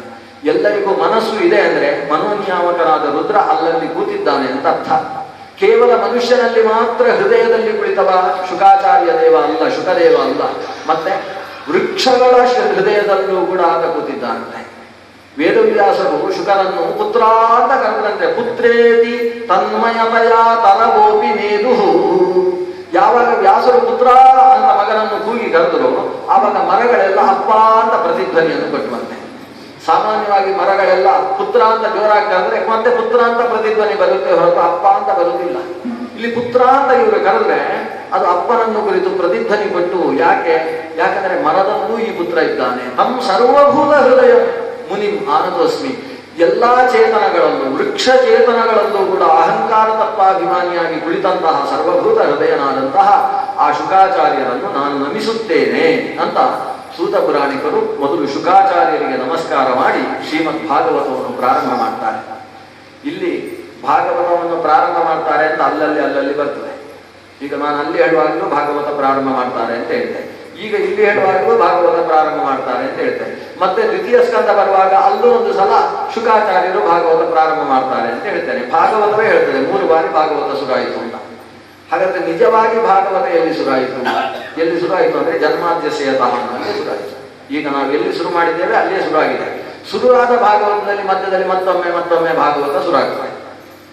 ಅಂದ್ರೆ ವೇದವ್ಯಾಸರು ಶ್ರೀಮದ್ ಭಾಗವತವನ್ನು ರಚಿಸುವಾಗ ಹೇಗೆ ರಚಿಸಿದ್ದಾರೆ ಅಂದ್ರೆ ಶುಕಾಚಾರ್ಯರು ಹೇಳುವ ರೀತಿಯಲ್ಲಿ ರಚಿಸಲಿಲ್ಲ, ಮತ್ತೆ ಸೂತ ಪುರಾಣಿಕರು ಹೇಳುವ ರೀತಿಯಲ್ಲಿ ರಚಿಸಿದರು. ಮುಂದಕ್ಕೆ ಏನು ಅಂತ ತಿಳಿದು ರಚಿಸುವ ಶಕ್ತಿ ವೇದವ್ಯಾಸರದ್ದು. ಎಷ್ಟು ಸರ್ವಜ್ಞತೆ ವ್ಯಾಸರದ್ದು ಅಂದ್ರೆ ವ್ಯಾಸ 600 ವರ್ಷೀಯ ಧೃತರಾಷ್ಟ್ರಂ ಅಜೀಜನತ್. ವೇದವ್ಯಾಸರು ಧೃತರಾಷ್ಟ್ರನನ್ನು ಹುಟ್ಟಿಸುವುದಕ್ಕೆ 200 ವರ್ಷ ಮುಂಚೆ, ಧೃತರಾಷ್ಟ್ರನ ಹುಟ್ಟಿಗೆ ಕಾರಣ ವೇದವ್ಯಾಸರು, ಆತನನ್ನು ಹುಟ್ಟಿಸುವುದಕ್ಕೆ 200 ವರ್ಷ ಮುಂಚೆ ಅಂದರೆ ವೇದವ್ಯಾಸರ ಆವಿರ್ಭಾವವಾಗಿ ಬರೀ 8ನೇ ವರ್ಷದಲ್ಲಿ ಮಹಾಭಾರತವನ್ನು ರಚಿಸಿದರು. ಮಹಾಭಾರತದಲ್ಲಿ ಧೃತರಾಷ್ಟ್ರ ಹುಟ್ಟುವ ಕಥೆ ಇದೆ, ಪಾಂಡವರು ಕೌರವರು ಹುಟ್ಟುವ ಕಥೆ ಇದೆ, ಅವರಿಬ್ಬರು ಹೊಡೆದಾಡ್ತಕ್ಕಂತಹ ಕಥೆ ಇದೆ, ಭಗವದ್ಗೀತೆಯನ್ನು ಉಪದೇಶ ಕೊಟ್ಟ ಕಥೆ ಇದೆ. ಇದಕ್ಕೆ ಎಲ್ಲಕ್ಕೂ 800 ವರ್ಷದ ಹಿಂದೆಯೇ ವ್ಯಾಸರು ಮಹಾಭಾರತವನ್ನು ರಚಿಸಿದರು. ಅಂದ್ರೆ ಹೀಗೆ ಆಗ್ತದೆ, ಹೇಗೆ ಆಗ್ತದೆ ಅಂತ ಅವರು ರಚಿಸಿ ಬರೆದರು. ಆ ಕ್ರಮದಲ್ಲಿ ನಡೆಯಿತು. ಆ ಪುಸ್ತಕ ನೋಡಿಕೊಂಡು ನಾಟಕ ಮಾಡಿದ್ದಲ್ಲ, ಅವರು ಸರ್ವಜ್ಞರಾಗಿ ಮೊದಲು ಏನು ನಡೆಯುತ್ತೆ ಅನ್ನೋದನ್ನು ಬರೆದರು, ಆಮೇಲೆ ಆ ರೀತಿಯಲ್ಲಿ ಕಥೆ ನಡೆಯಿತು. ಅಂದ್ರೆ ಮುಂದಕ್ಕೆ ಏನಾಗ್ತದೆ, ಏನು ಆಗಿದೆ, ಏನು ಆಗ್ತಾ ಇದೆ, ಈ ಕಾಲತ್ರಯಜ್ಞತ್ವ, ತ್ರಿಕಾಲ ಭೂತ ಭವ್ಯ ಭಗವತ್ಪ್ರಭು ಆಗಿರತಕ್ಕಂತಹ ಈ ಭಗವಂತ ಎಲ್ಲವನ್ನೂ ಎಂದೆಂದೂ ತಿಳಿದಿರತಕ್ಕಂತಹ ಸ್ವರೂಪ ವೇದವ್ಯಾಸರು.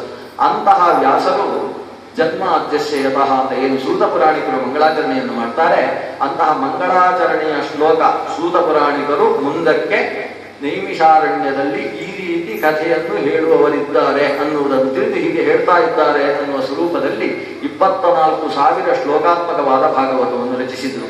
ಭಾಗವತದ ಮೊದಲನೇ ಅಕ್ಷರವಾಗಿ ಜ ಅನ್ನುವ ಅಕ್ಷರವನ್ನಿಟ್ಟರು, ಕೊನೆಯ ಅಕ್ಷರವಾಗಿ ಯ ಎಂಬ ಅಕ್ಷರವನ್ನಿಟ್ಟರು. ಜನ್ಮಾದ್ಯಸ್ಯತಃ ಅಂತ ಜಾದಿಂದ ಭಾಗವತ ಪ್ರಾರಂಭ ಆಗ್ತದೆ. ಸುರ ಋಷಭಾಯ ನಮಃ ಸನಾತನಾಯ ಅಂತ ಯಕಾರದಲ್ಲಿ ಶ್ರೀಮದ್ ಭಾಗವತ ಉಪಸಂಹಾರವಾಗ್ತದೆ. ಭಗವದ್ಗೀತೆ ಧರ್ಮ ಅಂತ ಪ್ರಾರಂಭ ಆಗ್ತದೆ. ಧ್ರುವ ನೀತಿರ್ ಮದಿರ್ ಮಮ ಅಂತ ಮಕಾರದಲ್ಲಿ ಮುಗಿತದೆ. ಧರ್ಮ ಮತ್ತು ಮ ಸೇರಿಸಿದ್ರೆ ಇಡೀ ಭಗವದ್ಗೀತೆ ಆ 2 ಅಕ್ಷರದ ಮಧ್ಯದಲ್ಲಿ ಸೇರಿಬಿಡ್ತದೆ. ಆದ್ರಿಂದ ಭಗವದ್ಗೀತೆ ಹೇಳುವ ವಿಷಯ ಏನು ಅಂದ್ರೆ ಧರ್ಮವನ್ನು ಹೇಳುತ್ತೆ. ಆದ್ಯಕ್ಷರ ಸಂಯೋಗವನ್ನು ಮಾಡಿ ಅದನ್ನು ಹೇಳುತ್ತೆ. ಅನ್ನ ಭಗವದ್ಗೀತೆ ಅನ್ನೋದು ಧರ್ಮ. ಯಾಕಂದ್ರೆ ಧರ್ಮ ಅನ್ನೋದ್ರಿಂದ ಪ್ರಾರಂಭಿಸಿ ಮಾದಿಂದ ಉಪಸಂಹೃತವಾಯಿತು. ಹಾಗೆ ಭಾಗವತ ಜಯ, ಯಾಕಂದ್ರೆ ಜಾದಿಂದ ಸುರಾಗಿ ಯಾದಿಂದ ಮುಗಿಯುತ್ತೆ. ನಾರಾಯಣಂ ನಮಸ್ಕೃತ್ಯ ನರಂಚೈವ ನರೋತ್ತಮಂ ದೇವೀಂ ಸರಸ್ವತೀಂ ವ್ಯಾಸಂ ತಥೋ ಜಯಮುದೀರಯೇತ್. ಇದು ಸೂತ ಪುರಾಣಿಕರು ಹೇಳಿದ ಮಂಗಲ ಶ್ಲೋಕ, ಶ್ರೀಮದ್ ಭಾಗವತದಲ್ಲೇ ಬಂದಿರತಕ್ಕಂತಹ ಶ್ಲೋಕ. ಇದೇ ಶ್ಲೋಕವನ್ನು ವೇದವ್ಯಾಸರು ಮಹಾಭಾರತದಲ್ಲಿ ಮಂಗಲ ಶ್ಲೋಕವನ್ನಾಗಿ ಉಲ್ಲೇಖ ಮಾಡಿದ್ದಾರೆ. ಮಹಾಭಾರತಕ್ಕೂ ಜಯ ಅಂತ ಹೆಸರು, ಶ್ರೀಮದ್ ಭಾಗವತಕ್ಕೂ ಜಯ ಅಂತ ಹೆಸರು. ಜಯ ಅಂದರೆ ಉತ್ಕರ್ಷ, ಮನುಷ್ಯರಿಗೆ ಉತ್ಕರ್ಷ ಅಂದ್ರೆ ಜ್ಞಾನ ಮತ್ತು ಭಕ್ತಿಯಿಂದ ಸಿಗುವ ಉತ್ಕರ್ಷ. ಉಳಿದ ಎಲ್ಲ ಉತ್ಕರ್ಷಗಳು ಕೂಡ ಅಸ್ಥಿರ, ಅಶಾಶ್ವತ. ಅಧಿಕಾರದ ಉತ್ಕರ್ಷವಾಗಲಿ, ಸಂಪತ್ತಿನ ಉತ್ಕರ್ಷವಾಗಲಿ, ಅದರಲ್ಲೂ ಸಂತಾನ ಸಂಪತ್ತಿನ ಉತ್ಕರ್ಷ ಇರಬಹುದು, ಧಾನ್ಯಲಕ್ಷ್ಮಿ, ಗಜಲಕ್ಷ್ಮಿ ಅಂದ್ರೆ ನಾನಾ ವಾಹನಗಳ ಉತ್ಕರ್ಷ ಇರಬಹುದು, ಅಥವಾ ನಾನಾ ಥರದ ಲಕ್ಷ್ಮಿಗಳ ಉತ್ಕರ್ಷ ಇದೆ. ಈ ಎಲ್ಲ ಉತ್ಕರ್ಷವೂ ಕೂಡ ಶಾಶ್ವತವಾದದ್ದಲ್ಲ. ಆದರೆ ವಿದ್ಯಾಲಕ್ಷ್ಮಿ, ಜ್ಞಾನಲಕ್ಷ್ಮಿಯಿಂದ ಕಲಿಸಿಕೊಂಡಿರತಕ್ಕಂತಹ ಭಕ್ತಿ ಭಾವಕ್ಕೆ ಸಂಬಂಧಪಟ್ಟ ಉತ್ಕರ್ಷ ಏನಿದೆ ಅದು ಶಾಶ್ವತವಾದದ್ದು. ಅದು ಶಾಶ್ವತವಾದಂತಹ ಉತ್ಕರ್ಷವನ್ನು ಕೊಡತಕ್ಕಂತಹ ಗ್ರಂಥ ಅನ್ನುವ ಕಾರಣದಿಂದ ಜಯ ಅಂತ ಈ ಶ್ರೀಮದ್ ಭಾಗವತಕ್ಕೆ ಹೆಸರು. ಎಲ್ಲರಿಗೂ ಜಯವನ್ನು ಕೊಡುವಂಥದ್ದು, ಭಗವದ್ಭಕ್ತರ ಜಯವನ್ನು ಸಾರತಕ್ಕಂಥದ್ದು. ಭಗವದ್ಭಕ್ತರ ನಾನಾ ಕಥಾನಕಗಳ ಮೂಲಕ ಅವರ ಜಯವನ್ನು ಸಾರ್ತಾ ನಾವು ಜಯವನ್ನು ಪಡಿಬೇಕು ಅಂತಾದರೆ ಭಗವದ್ಭಕ್ತರಾಗಬೇಕು ಅನ್ನೋ ಸಂದೇಶವನ್ನು ಕೊಡ್ತಕ್ಕಂತಹ ಶ್ರೀಮದ್ ಭಾಗವತವನ್ನು ಮತ್ತೆ ನಾವು ಸುಮಾರು 10ವರೆಗೆ ಸೇರಿದಾಗ ಮತ್ತೆ ಮುಂದುವರಿಸೋಣ. ಶ್ರೀಕೃಷ್ಣಾರ್ಪಣಮಸ್ತು.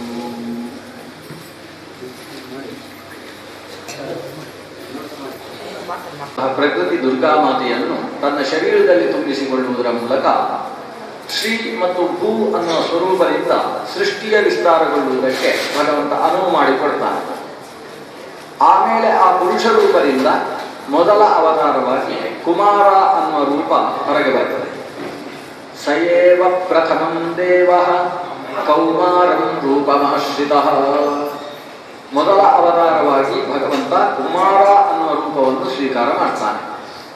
ಕುಮಾರ ಅಂದರೆ ಅದನ್ನು ಸನತ್ ಕುಮಾರ ಅನ್ನುವ ಶಬ್ದದಿಂದ ಕರೀತೇವೆ. ಸನಕ, ಸನಂದನ, ಸನಾತನ, ಸನತ್ಸುಜಾತ ಅಂತ ಏನು ಚತುರ್ಮುಖ ಬ್ರಹ್ಮನ 4 ಜನ ಕುಮಾರರಿದ್ದಾರೆ, ಸನತ್ ಕುಮಾರರಿದ್ದಾರೆ. ಈ ಕುಮಾರರಿಗೆ ವೈರಾಗ್ಯದ ಉಪದೇಶವನ್ನು ಮಾಡಿದ ಭಗವಂತನ ರೂಪ ಅದು ಕುಮಾರ. ಮಾರ ಅಂದರೆ ಮನ್ಮಥ, ಮಾರ ಅಂದರೆ ಯೌವನ ಸಹಜವಾದಂತಹ ಚೇಷ್ಟೆಗಳು. ಅದರಲ್ಲಿ ಕುತ್ಸಿತ ಬುದ್ಧಿಯುಳ್ಳಂತಹ ವಯಸ್ಸಿಗೆ ಕುಮಾರ ವಯಸ್ಸು ಅಂತ ಹೆಸರು. ಮಾರನ ಬಗ್ಗೆ ಕುತ್ಸಿತ ಮಾರಹ ಯಸ್ಮಿನ್ ವಯಸ್ಸಿ, ಅಂತಹ ವಯಸ್ಸನ್ನು ಕುಮಾರ ವಯಸ್ಸು ಅಂತ ಕರೀತಾರೆ. ಆ ವಯಸ್ಸಿನಲ್ಲೇ ಇರುವ ಭಗವಂತನ ರೂಪ ಆದ್ದರಿಂದ ಈ ಭಗವಂತನ ವೈರಾಗ್ಯೋಪದೇಶಕ ರೂಪಕ್ಕೆ ಕುಮಾರ ಅಂತ ಹೆಸರು. ಅಂತಹ ರೂಪದಿಂದ ಭಗವಂತ ವೈರಾಗ್ಯ ಸಂಬಂಧಿಯಾದಂತಹ ಉಪದೇಶಗಳನ್ನು ಸನಕಾದಿಗಳಿಗೆ ಮತ್ತು ರುದ್ರದೇವರಿಗೆ ಕೊಟ್ಟಿದ್ದಾನೆ ಎನ್ನುವ ಉಲ್ಲೇಖವನ್ನು ಆನಂದ ತೀರ್ಥ ಭಗವತ್ಪಾದರು ಭಾಗವತ ತಾತ್ಪರ್ಯದಲ್ಲಿ ಮಾಡಿದ್ದಾರೆ. ಎರಡನೇ ರೂಪ ವರಾಹ. ವರಾಹ ರೂಪದಿಂದ ಭಗವಂತ ಅವತರಿಸಿ ಭೂಮಿಯನ್ನು ಉದ್ಧರಿಸಿದ. ಜೊತೆಗೆ ಯಜ್ಞಗಳ ಉದ್ಧಾರಕ್ಕೆ ಲೋಕದಲ್ಲಿ ತನ್ನ ರೋಮಗಳಿಂದ ದರ್ಭೆಯನ್ನು ಸೃಷ್ಟಿಸಿದ. ತನ್ನ ಕೈಗಳಲ್ಲಿ ಸೃವ ಮೊದಲಾದ ಯಜ್ಞ ಸಂಬಂಧಿ ಉಪಕರಣಗಳನ್ನು ಧರಿಸಿ ಆವಿರ್ಭವಿಸಿದ. ತನ್ನ ಬೆವರಿನಿಂದಲೇ ತಿಲವನ್ನು, ಎಳ್ಳನ್ನು ನಿರ್ಮಾಣ ಮಾಡಿದ.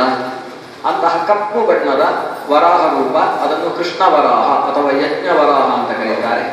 ಜೊತೆಗೆ ಹಿರಣ್ಯಾಕ್ಷನನ್ನು ಸಂಹಾರ ಮಾಡಿದಂತಹ ಭಗವಂತನ 13ನೇ ಅವತಾರವೂ ವರಾಹ ರೂಪ. ಅದನ್ನು ಈ 2ನೇ ಅವತಾರದಲ್ಲಿ ಸೇರಿಸಿ ಚಿಂತನೆ ಮಾಡುವುದು ಅಂತಿದೆ. 2ನೇ ಅವತಾರ ವರಾಹ ರೂಪ. 3ನೇ ಅವತಾರ ಸಯೇವ ತೃತೀಯಂ ಋಷಿ ಸರ್ಗಂತೂ, ಅದು ಋಷಿ ಸರ್ಗ. ಋಷಿಯ ಅವತಾರವನ್ನು ದೇವಋಷಿತ್ವಂ ಉಪೇತ್ಯ ಸಹ ಮಹಿದಾಸ ಐತರೇಯ ಅಂತ ಕರೀತಾರೆ ಈ ರೂಪವನ್ನು. ಒಬ್ಬ ಮಹರ್ಷಿ, ಆತ ಪೌರೋಹಿತ್ಯದಲ್ಲಿ ಮಹಾ ನಿಷ್ಣಾತ. ಆತನಿಗೆ ಒಬ್ಬಳು ಪತ್ನಿ ಲಕ್ಷ್ಮಿ ಅಂತ ಆಕೆಯನ್ನು ಹೆಸರಿಸಿದ್ದ. ಇನ್ನೊಬ್ಬಳು 2ನೆಯ ಪತ್ನಿ ಇದ್ಲು. ಆಕೆಯ ಬಗ್ಗೆ ಅಷ್ಟು ಮನಸ್ಸು ಕೊಡ್ತಾ ಇರಲಿಲ್ಲ ಇವ. ಬಹುಶಃ ಅವಳೇ ಮೊದಲ ಹೆಂಡತಿಯಾಗಿರುವುದಕ್ಕೂ ಸಾಧ್ಯ ಇದೆ. ಅವಳನ್ನು ಇನ್ನೊಬ್ಬಳು ಅಂತಲೇ ವ್ಯವಹಾರ ಮಾಡ್ತಾ ಇದ್ದಾನೆ. ಸಂಸ್ಕೃತದಲ್ಲಿ ಮತ್ತೊಬ್ಬಳು ಅನ್ನುವುದಕ್ಕೆ ಇತರ ಅನ್ನುವ ಶಬ್ದ. ಹಾಗಾಗಿ ಅವಳು ಇತರ ಅಂತ ಲೋಕದಲ್ಲಿ ಖ್ಯಾತಿಯನ್ನು ಹೊಂದಿದಂತಹ ಇತರಾದೇವಿ ವಿಶಾಲ ಅನ್ನುವ ಮಹರ್ಷಿಯ ಪತ್ನಿ. ಇವನಿಗೆ ವಿಶಾಲನಿಗೆ 2ನೆಯ ಪತ್ನಿಯಲ್ಲಿ ಒಂದು 4 ಜನ ಮಕ್ಕಳು. ಇತರಾದೇವಿಯಲ್ಲಿ ಒಬ್ಬ ಮಗ. ಇತರೆಯ ಮಗನಾದ್ದರಿಂದ ಅವನನ್ನು ಐತರೇಯ, ಹೇಗೆ ವಿನತೆಯ ಮಗನನ್ನು ವೈನತೆಯ ಅಂತ ಕರೀತೇವೆ, ಹಾಗೆ ಇತರೆಯ ಮಗನನ್ನು ಐತರೇಯ ಅಂತ ಕರೀತಾರೆ. ಇತರಾಸುತನಾದಂತಹ ಐತರೇಯ ಯಾಕೋ ಮಾತೇ ಆಡ್ತಾ ಇರಲಿಲ್ಲ, ಮಂದ. ಏನಾದರೂ ಹೇಳಿದರೆ ಕೆಲಸ ಮಾಡುವುದಕ್ಕೆ 1 ದಿವಸ ತಗೊಳ್ತಿಲ್ಲ. ನಾವು ಹೇಳುವುದಕ್ಕಿಂತ ಮುಂಚೆ ಕೆಲಸ ಮುಗಿಸುವಷ್ಟು ಚುರುಕು ನಾವಿದ್ರೆ, ಹೇಳುವುದಕ್ಕಿಂತ ಮುಂಚೆ ಕೆಲಸ ಮುಗಿಸುವುದು ಅಂದ್ರೆ ಎಡವಟ್ಟೆ ಮಾಡುವುದು ಅಂತ ಅರ್ಥ. ಇವನು ಹಾಗಲ್ಲ, ಹೇಳಿದ ಮೇಲೆ ಬಹಳ ನಿಧಾನಕ್ಕೆ ಕೆಲಸ ಮಾಡುವವ, ಯಾವುದೋ ಲೋಕದಲ್ಲಿರುವ ಹಾಗೆ ಇರ್ತಿದ್ದ. ಹಾಗಾಗಿ ಅವನ ಬಗ್ಗೆ ತಂದೆಗೂ ಅಷ್ಟು ಆಸಕ್ತಿ ಇಲ್ಲ, ಜೊತೆಗೆ ಅದು ಇನ್ನೊಬ್ಬ ಹೆಂಡತಿಯ ಮಗ ಅನ್ನೋ ಒಂದು ಆಸಕ್ತಿಯೂ ಕೂಡ ಆತನಿಗಿತ್ತು. ಅದೊಂದು ದಿವಸ ಇವನಿಗೆ ವಯಸ್ಸು ಸುಮಾರು 15-16 ಆಗಿದೆ. ತಂದೆ ಕಾಲ ಮೀರಿದ ಮೇಲೆ ಉಪನಯನ ಮಾಡದೆ ಹೋದರೆ ತನಗೇ ದೋಷ ಬರ್ತದೆ ಎನ್ನುವ ಕಾರಣದಿಂದ ಒಂದು ಉಪನಯನ ಶಾಸ್ತ್ರ ಪ್ರಕಾರ ಮಾಡಿ ಮುಗಿಸಿದ. ಅಷ್ಟು ಆಸಕ್ತಿ ಇರಲಿಲ್ಲ ಇವನಿಗೆ, ಉಪನಯನ ಮಾಡಿದರೂ ಕೂಡ ಪ್ರಯೋಜನ ಇಲ್ಲ ಅಂತ ಹೇಳಿಕೊಂಡೇ ಉಪನಯನ ಮಾಡಿದ್ದಾನೆ. ಐತರೆಯನಿಗೆ ಉಪನಯನವೂ ಕೂಡ ಆಗಿದೆ. ತಾಯಿಯಾದಂತಹ ಇದರೆಗೆ ತುಂಬಾ ಬೇಸರ ಏನು ಅಂದ್ರೆ, ನನ್ನ ಪತಿಯಂತೂ ನನಗೆ ಅಷ್ಟು ಆನಂದವನ್ನು ಕೊಡುವುದಿಲ್ಲ, ಮಗನ ಹೆಸರಿನಿಂದಾದರೂ ನಾನೊಂದು ಕೀರ್ತಿಯನ್ನು ಸಂಪಾದಿಸಬಹುದು ಅಂತ ಅಂದುಕೊಂಡ್ರೆ ಈ ಮಗನೂ ಕೂಡ ಜಡನಾಗಿ ಬಿಟ್ಟಿದ್ದಾನಲ್ಲ ಅಂತ ಆಕೆ ಬೇಸರಿಸಿಕೊಂಡಿದ್ದು. ಆ ಊರಿನ ರಾಜ ಒಂದು ದೊಡ್ಡ ಯಜ್ಞವನ್ನು ನಡೆಸ್ತಾ ಇದ್ದಾನೆ. ಅದರಲ್ಲಿ ದೇವತೆಗಳೇ ಸನ್ನಿಧಾನವನ್ನು ಹೊಂದುವ ಅತ್ಯಂತ ಶ್ರೇಷ್ಠವಾದ ವಿಶ್ವಜಿತ್ ನಾಮಕವಾದ ಯಾಗ. ಆ ಯಾಗದಲ್ಲಿ ಪ್ರಧಾನ ಅಧ್ವರ್ಯವಾಗಿ ಈ ತಂದೆ ವಿಶಾಲ ಅನ್ನುವ ಮಹರ್ಷಿ ಸಾಗಿದ್ದಾನೆ. ಹೋಗುವಾಗ ತನ್ನ 4 ಜನ ಮಕ್ಕಳನ್ನು ಕರ್ಕೊಂಡು ಹೋಗಿದ್ದಾನೆ. ಆದ್ರೆ ಐತರೇಯನನ್ನು ಕರ್ಕೊಂಡು ಹೋಗಲಿಲ್ಲ. ಅವನು ಬಂದ್ರೆ ನಮ್ಮ ಮರ್ಯಾದೆ ಹೋಗ್ತದೆ, ಇಂಥ ಒಂದು ಹೆಡ್ಡ ಮಗನ ಅಪ್ಪ ಅನ್ನೋ ಭಾವನೆ ಬರ್ತದೆ ಅನ್ನೋ ದೃಷ್ಟಿಯಿಂದ ಅವನನ್ನು ಕರ್ಕೊಂಡು ಹೋಗಲಿಲ್ಲ. ಯಜ್ಞಕ್ಕೆ ಹೋಗಿ 2-3 ದಿವಸಗಳಾಗಿದ್ದಾವೆ. ಈ ತಾಯಿಯಾದಂತಹ ಈಕೆ ಇದರಾದೇವಿ ಕಣ್ಣಲ್ಲಿ ನೀರು ಹಾಕ್ತಾ ಇದ್ದಾಳೆ. ನನ್ನ ಮಗ ಮನೆಯಲ್ಲೇ ಇದ್ದಾನೆ, ಒಂದು ಕೆಲಸ ಮಾಡುವುದಿಲ್ಲ, ಇವನಿಂದಾಗಿ ನನಗೆ ಒಂದು ಬೆಲೆಯೇ ಇಲ್ಲದೆ ಹೋಯ್ತಲ್ಲ, ಇವನು ಕೂಡ ಉದ್ಧಾರ ಆಗುವುದಿಲ್ಲಲ್ವಾ ಅಂತ ಬೇಸರಿಸಿಕೊಂಡಿದ್ದಾಳೆ. ಅದನ್ನೇ ಬಾಯಿಯಲ್ಲಿ ಗುಣಗ್ತಾ ಮಗನ ಮುಂದೆ ಹೇಳಿಕೊಂಡಿದ್ದಾಳೆ. ಆಗ ಮಗ, ಅಮ್ಮ ನಾನು ಏನು ತಿಳ್ಕೊಳ್ಳಿಲ್ಲ ಅಂತ ನೀನು ಹೀಗೆ ಮಾತಾಡ್ತೀವಿ ಅಂತ ಮಾತು ಪ್ರಾರಂಭ ಮಾಡ್ತಾನೆ. ಆಶ್ಚರ್ಯ ಆಗ್ತದೆ ಆ ತಾಯಿಗೆ. ಯಾಕಂದ್ರೆ ಇವನು ಏನೂ ಗೊತ್ತಿಲ್ಲದೆ ಇದ್ದ, ಮಾತು ಬಾರದೆ ಇದ್ದ ಮೂಢ ಅಂತ ಅಂದುಕೊಂಡ್ರೆ ಇವತ್ತು ಮಾತಾಡ್ತಾ ಇದ್ದಾನೆ. ಆಶ್ಚರ್ಯದಿಂದ ಕಣ್ಣಲ್ಲಿ ಆನಂದ ಬಾಷ್ಪ ತುಂಬಿಸಿಕೊಂಡು ಹೇಳ್ತಾಳೆ, ಮಗು ನೀನು ಇಲ್ಲಿ ತನಕ ಯಾಕೆ ಮಾತಾಡಲಿಲ್ಲ? ನಿನ್ನಿಂದಾಗಿ ನಾನು ಮೂಗನ ತಾಯಿ ಅಂತೇಳಿ ಬೇಸರ ಇನ್ನೊಂದು ಹೆಣ್ಣು ಮಕ್ಕಳು ನನ್ನನ್ನು ಜರೆಯುವ ಹಾಗೆ ಆಗಿ ಹೋಗಿತ್ತಲ್ಲ. ಈ ಮಗ ಹೇಳ್ತಾನೆ, ಮಾತಾಡಬೇಡ ಅಂತ ನೀನು ಹೇಳಿದ್ದಿ, ಅದಕ್ಕೆ ಮಾತಾಡ್ತಾ ಇರಲಿಲ್ಲ ಅಂತ. ಅದು ಬಾಲ್ಯದಲ್ಲಿ ಈ ಮಗು ಏನೋ ಗಲಾಟೆ ಮಾಡಿತು. ಯಾವುದು ಚಾಕು ಲೇಹ್ಯ ಬೇಕು ಅಂತ, ಇವತ್ತೆಲ್ಲ ಚಾಕ್ಲೇಟ್ ಅಂತ ಲೇಟ್ ಆಗೋದ್ರಿಂದ, ಅದರಿಂದ ಬೇಗ ಲೇಟ್ ಆಗಿ ಹೋಗ್ತಾರೆ, ಅದರಿಂದ ಚಾಕ್ಲೇಟ್ ಅಂತ ಹೆಸರಿಗೆ ಲೇಹ್ಯ ಬೇಕು ಅಂತ ನೀನೇನೋ ಹಠ ಮಾಡಿದಿ. ಹಠ ಮಾಡಿದಂತಹ ಈ ಮಗುವನ್ನು ನೀನು ಮಾತು ಮುಚ್ಚು, ಬಾಯಿ ಮುಚ್ಚು ಅಂತ ಬೈದಿ. ಅವತ್ತು ಬಾಯಿ ಮುಚ್ಚಿದೆ, ಆಮೇಲೆ ಬಾಯಿ ತೆಗಿಯಿಂದ ಯಾವ್ದಾದ್ರು ಹೇಳಿದ್ಯೋ ಅದಕ್ಕೆ ಬಾಯಿ ತೆಗಿಲಿಲ್ಲ ಅಂತ ಹೇಳಿದ್ವಿ ಮಗು. ಇಷ್ಟು ಪ್ರಾಮಾಣಿಕ. ಅಮ್ಮ ಏನ್ ಹೇಳ್ತಾಳೆ ಅದನ್ನು ನಡೆಸುವಂತ ಮಗು. ಬಾಯಿ ಮುಚ್ಚು ಅಂತ ಅವತ್ತು ಅಮ್ಮ ಹೇಳಿದ್ರು, ಬಾಯಿ ತೆಗಿಲೇ ಇಲ್ಲ ಈ ಮಗು. ಈಗ ಈ 16ನೇ ವರ್ಷಕ್ಕೆ ಬಾಯಿ ತೆಗಿ. ಆ ಮಗು ಹೇಳಿತು, ಯಾವ ಶಾಸ್ತ್ರ ಬೇಕು ನಿನಗೆ? ತಂದೆ ತಾಯಿಯರು ಹೇಳಿದಂತಹ ಯಜ್ಞ ಪ್ರಕ್ರಿಯೆಗಳಿಗೆ ಅದರ ಸಾರ್ಥ ಸಾಂಗ ಉಪಾಂಗ ಸಹಿತವಾಗಿ ನಾನು ತಿಳಿಸಬಲ್ಲೆ. ಇವನ ಜ್ಞಾನದ ರಾಶಿಯನ್ನು ಆಗತಾನೇ ಕಂಡಂತಹ ತಾಯಿಗೆ ಆಶ್ಚರ್ಯವಾಗಿ ಹೋಯಿತು. ಏನು ಬೇಕು ಅಂತ ಬೇರೆ ಕೇಳಿತು ಆ ಮಗು. ಈ ತಾಯಿ ಹೇಳಿತು, ನೀನು ಆ ಯಜ್ಞ ಪ್ರಕ್ರಿಯೆಯಲ್ಲಿಗೆ ಸಾಕು, ಅಲ್ಲಿ ಹೋಗಿ ನಿನ್ನ ಜ್ಞಾನವನ್ನು ತೋರಿಸು, ಅದರಿಂದಾಗಿ ಈ ತರಾದೇವಿಗೆ ಇಂತಹ ಮಗುವಿನ ತಾಯಿ ಅನ್ನುವ ಕೀರ್ತಿ ಬರಲಿ. ಈ ಮಗು ಅಲ್ಲಿಗೆ ಹೋಯಿತು. ಐತರೆಯಲ್ಲಿ ಬರ್ತಾ ಇರುವುದನ್ನು ನೋಡಿದಂತಹ ಈ ಐತರೆಯನ ಅಣ್ಣಂದಿರು, ಐತರೆಯನ ತಾಯಿ ತಂದೆ ಅವರಿಗೆ ಆಸನ ಸಿಗದೇ ಇರುವ ವ್ಯವಸ್ಥೆ ಆಯಿತು. ಯಾಕಂದ್ರೆ ಇವನು ಯಜ್ಞದ ಸಭ್ಯಸ್ಥಾನಕ್ಕೆ ಬರುವುದು, ಸಭ್ಯಸ್ಥಾನದಲ್ಲಿ ಕೂತುಕೊಳ್ಳುವುದು, ಅಲ್ಲಿ ದೊಡ್ಡ ದೊಡ್ಡ ಪಂಡಿತರಿದ್ದಾರೆ, ಅವರ ಮಧ್ಯದಲ್ಲಿ ದಡ್ಡನಾದ ಇವನಿಂದಾಗಿ ನಮ್ಮ ಮರ್ಯಾದೆ ಹೋಗುವುದು, ಇದೆಲ್ಲ ಆಗಬಾರದು ಅನ್ನೋ ದೃಷ್ಟಿಯಿಂದ ಅವರಿಗೆ ಆಸನ ಇಲ್ಲದೆ ಇರುವ ವ್ಯವಸ್ಥೆಯನ್ನು ಕಲ್ಪಿಸಿದರು. ಐತರೆಯ ಬಂದ, ಅಲ್ಲಿ ಆಸನ ಇಲ್ಲ, ಅವನಿಗೆ ಕೂತುಕೊಳ್ಳುವುದಕ್ಕೆ ಆಸನ ಇಲ್ಲ. ಆವಾಗ ಭೂಮಿ ಒಡೆಯಿತಂತೆ. ಒಡೆದ ಭೂಮಿಯಿಂದ ಒಂದು ಆಸನ ಎದ್ದು ಬಂತು. ಆ ಆಸನದಲ್ಲಿ ಕೂತುಕೊಂಡ. ಸಾಕ್ಷಾತ್ ಭಗವಂತನೇ ಮಹಿದಾಸನಾಗಿ ಆವಿರ್ಭವಿಸಿದ್ದ, ಭಗವಂತನೇ ಇದರಾದೇವಿಯ ಮಗನಾಗಿ ಆವಿರ್ಭವಿಸಿದ್ದ.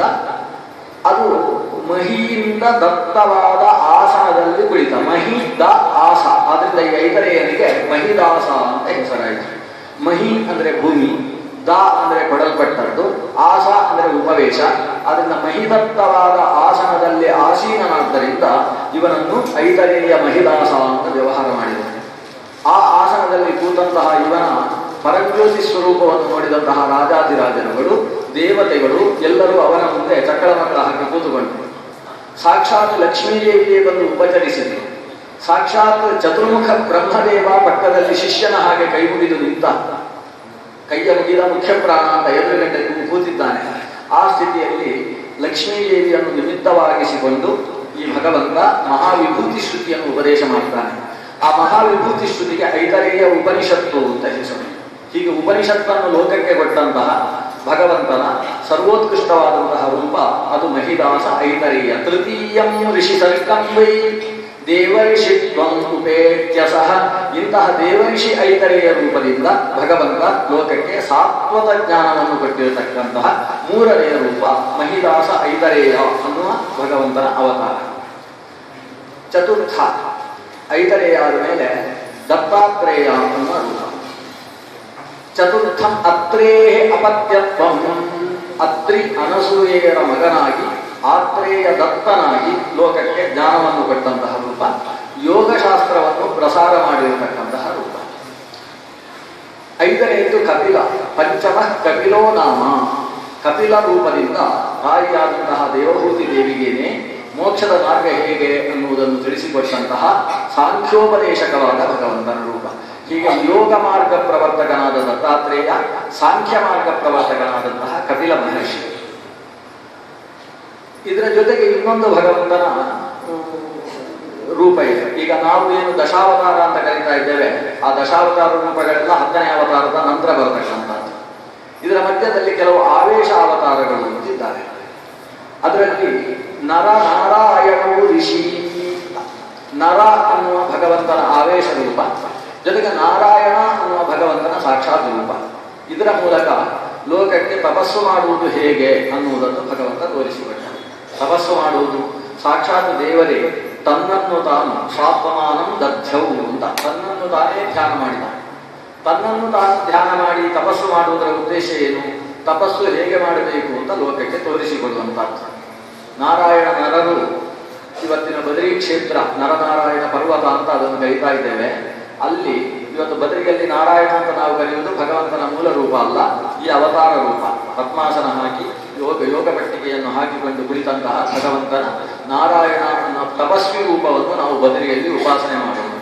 ಇದು ಸಾಮಾನ್ಯ ರೂಪ ಅಲ್ಲ. ಈ ರೂಪದಿಂದ ಭಗವಂತ ಕೊಟ್ಟ ಶಾಸ್ತ್ರದ ರಾಶಿಗೆ ಲೆಕ್ಕವೇ ಇಲ್ಲ. ವೇದವ್ಯಾಸ ರೂಪದಿಂದ ಕೊಟ್ಟ ಶಾಸ್ತ್ರವನ್ನು ಲೆಕ್ಕ ಮಾಡ್ತೇವೆ, ಆದರೆ ಎಷ್ಟು ಅಂತ ಹೇಳಲಿಕ್ಕಾಗುವುದಿಲ್ಲ. 18 ಪುರಾಣ ಅಂತ ಹೇಳ್ತೇವೆ, ಮಹಾಭಾರತ ಅಂತ ಹೇಳ್ತೇವೆ, ಉಪಪುರಾಣಗಳು ಅಂತ ಹೇಳ್ತೇವೆ, ನಿರುಕ್ತ ಅಂತ ಹೇಳ್ತೇವೆ. ವ್ಯಾಸರು ಕೊಟ್ಟ ಗ್ರಂಥಗಳನ್ನು ಲೆಕ್ಕ ಮಾಡಿ ಹೇಳಲಿಕ್ಕಾಗ್ತದೆ, ಆದರೆ ನಾರಾಯಣ ಕೊಟ್ಟ ಗ್ರಂಥವನ್ನು ಲೆಕ್ಕ ಮಾಡಲಿಕ್ಕೆ ಆಗುವುದಿಲ್ಲ.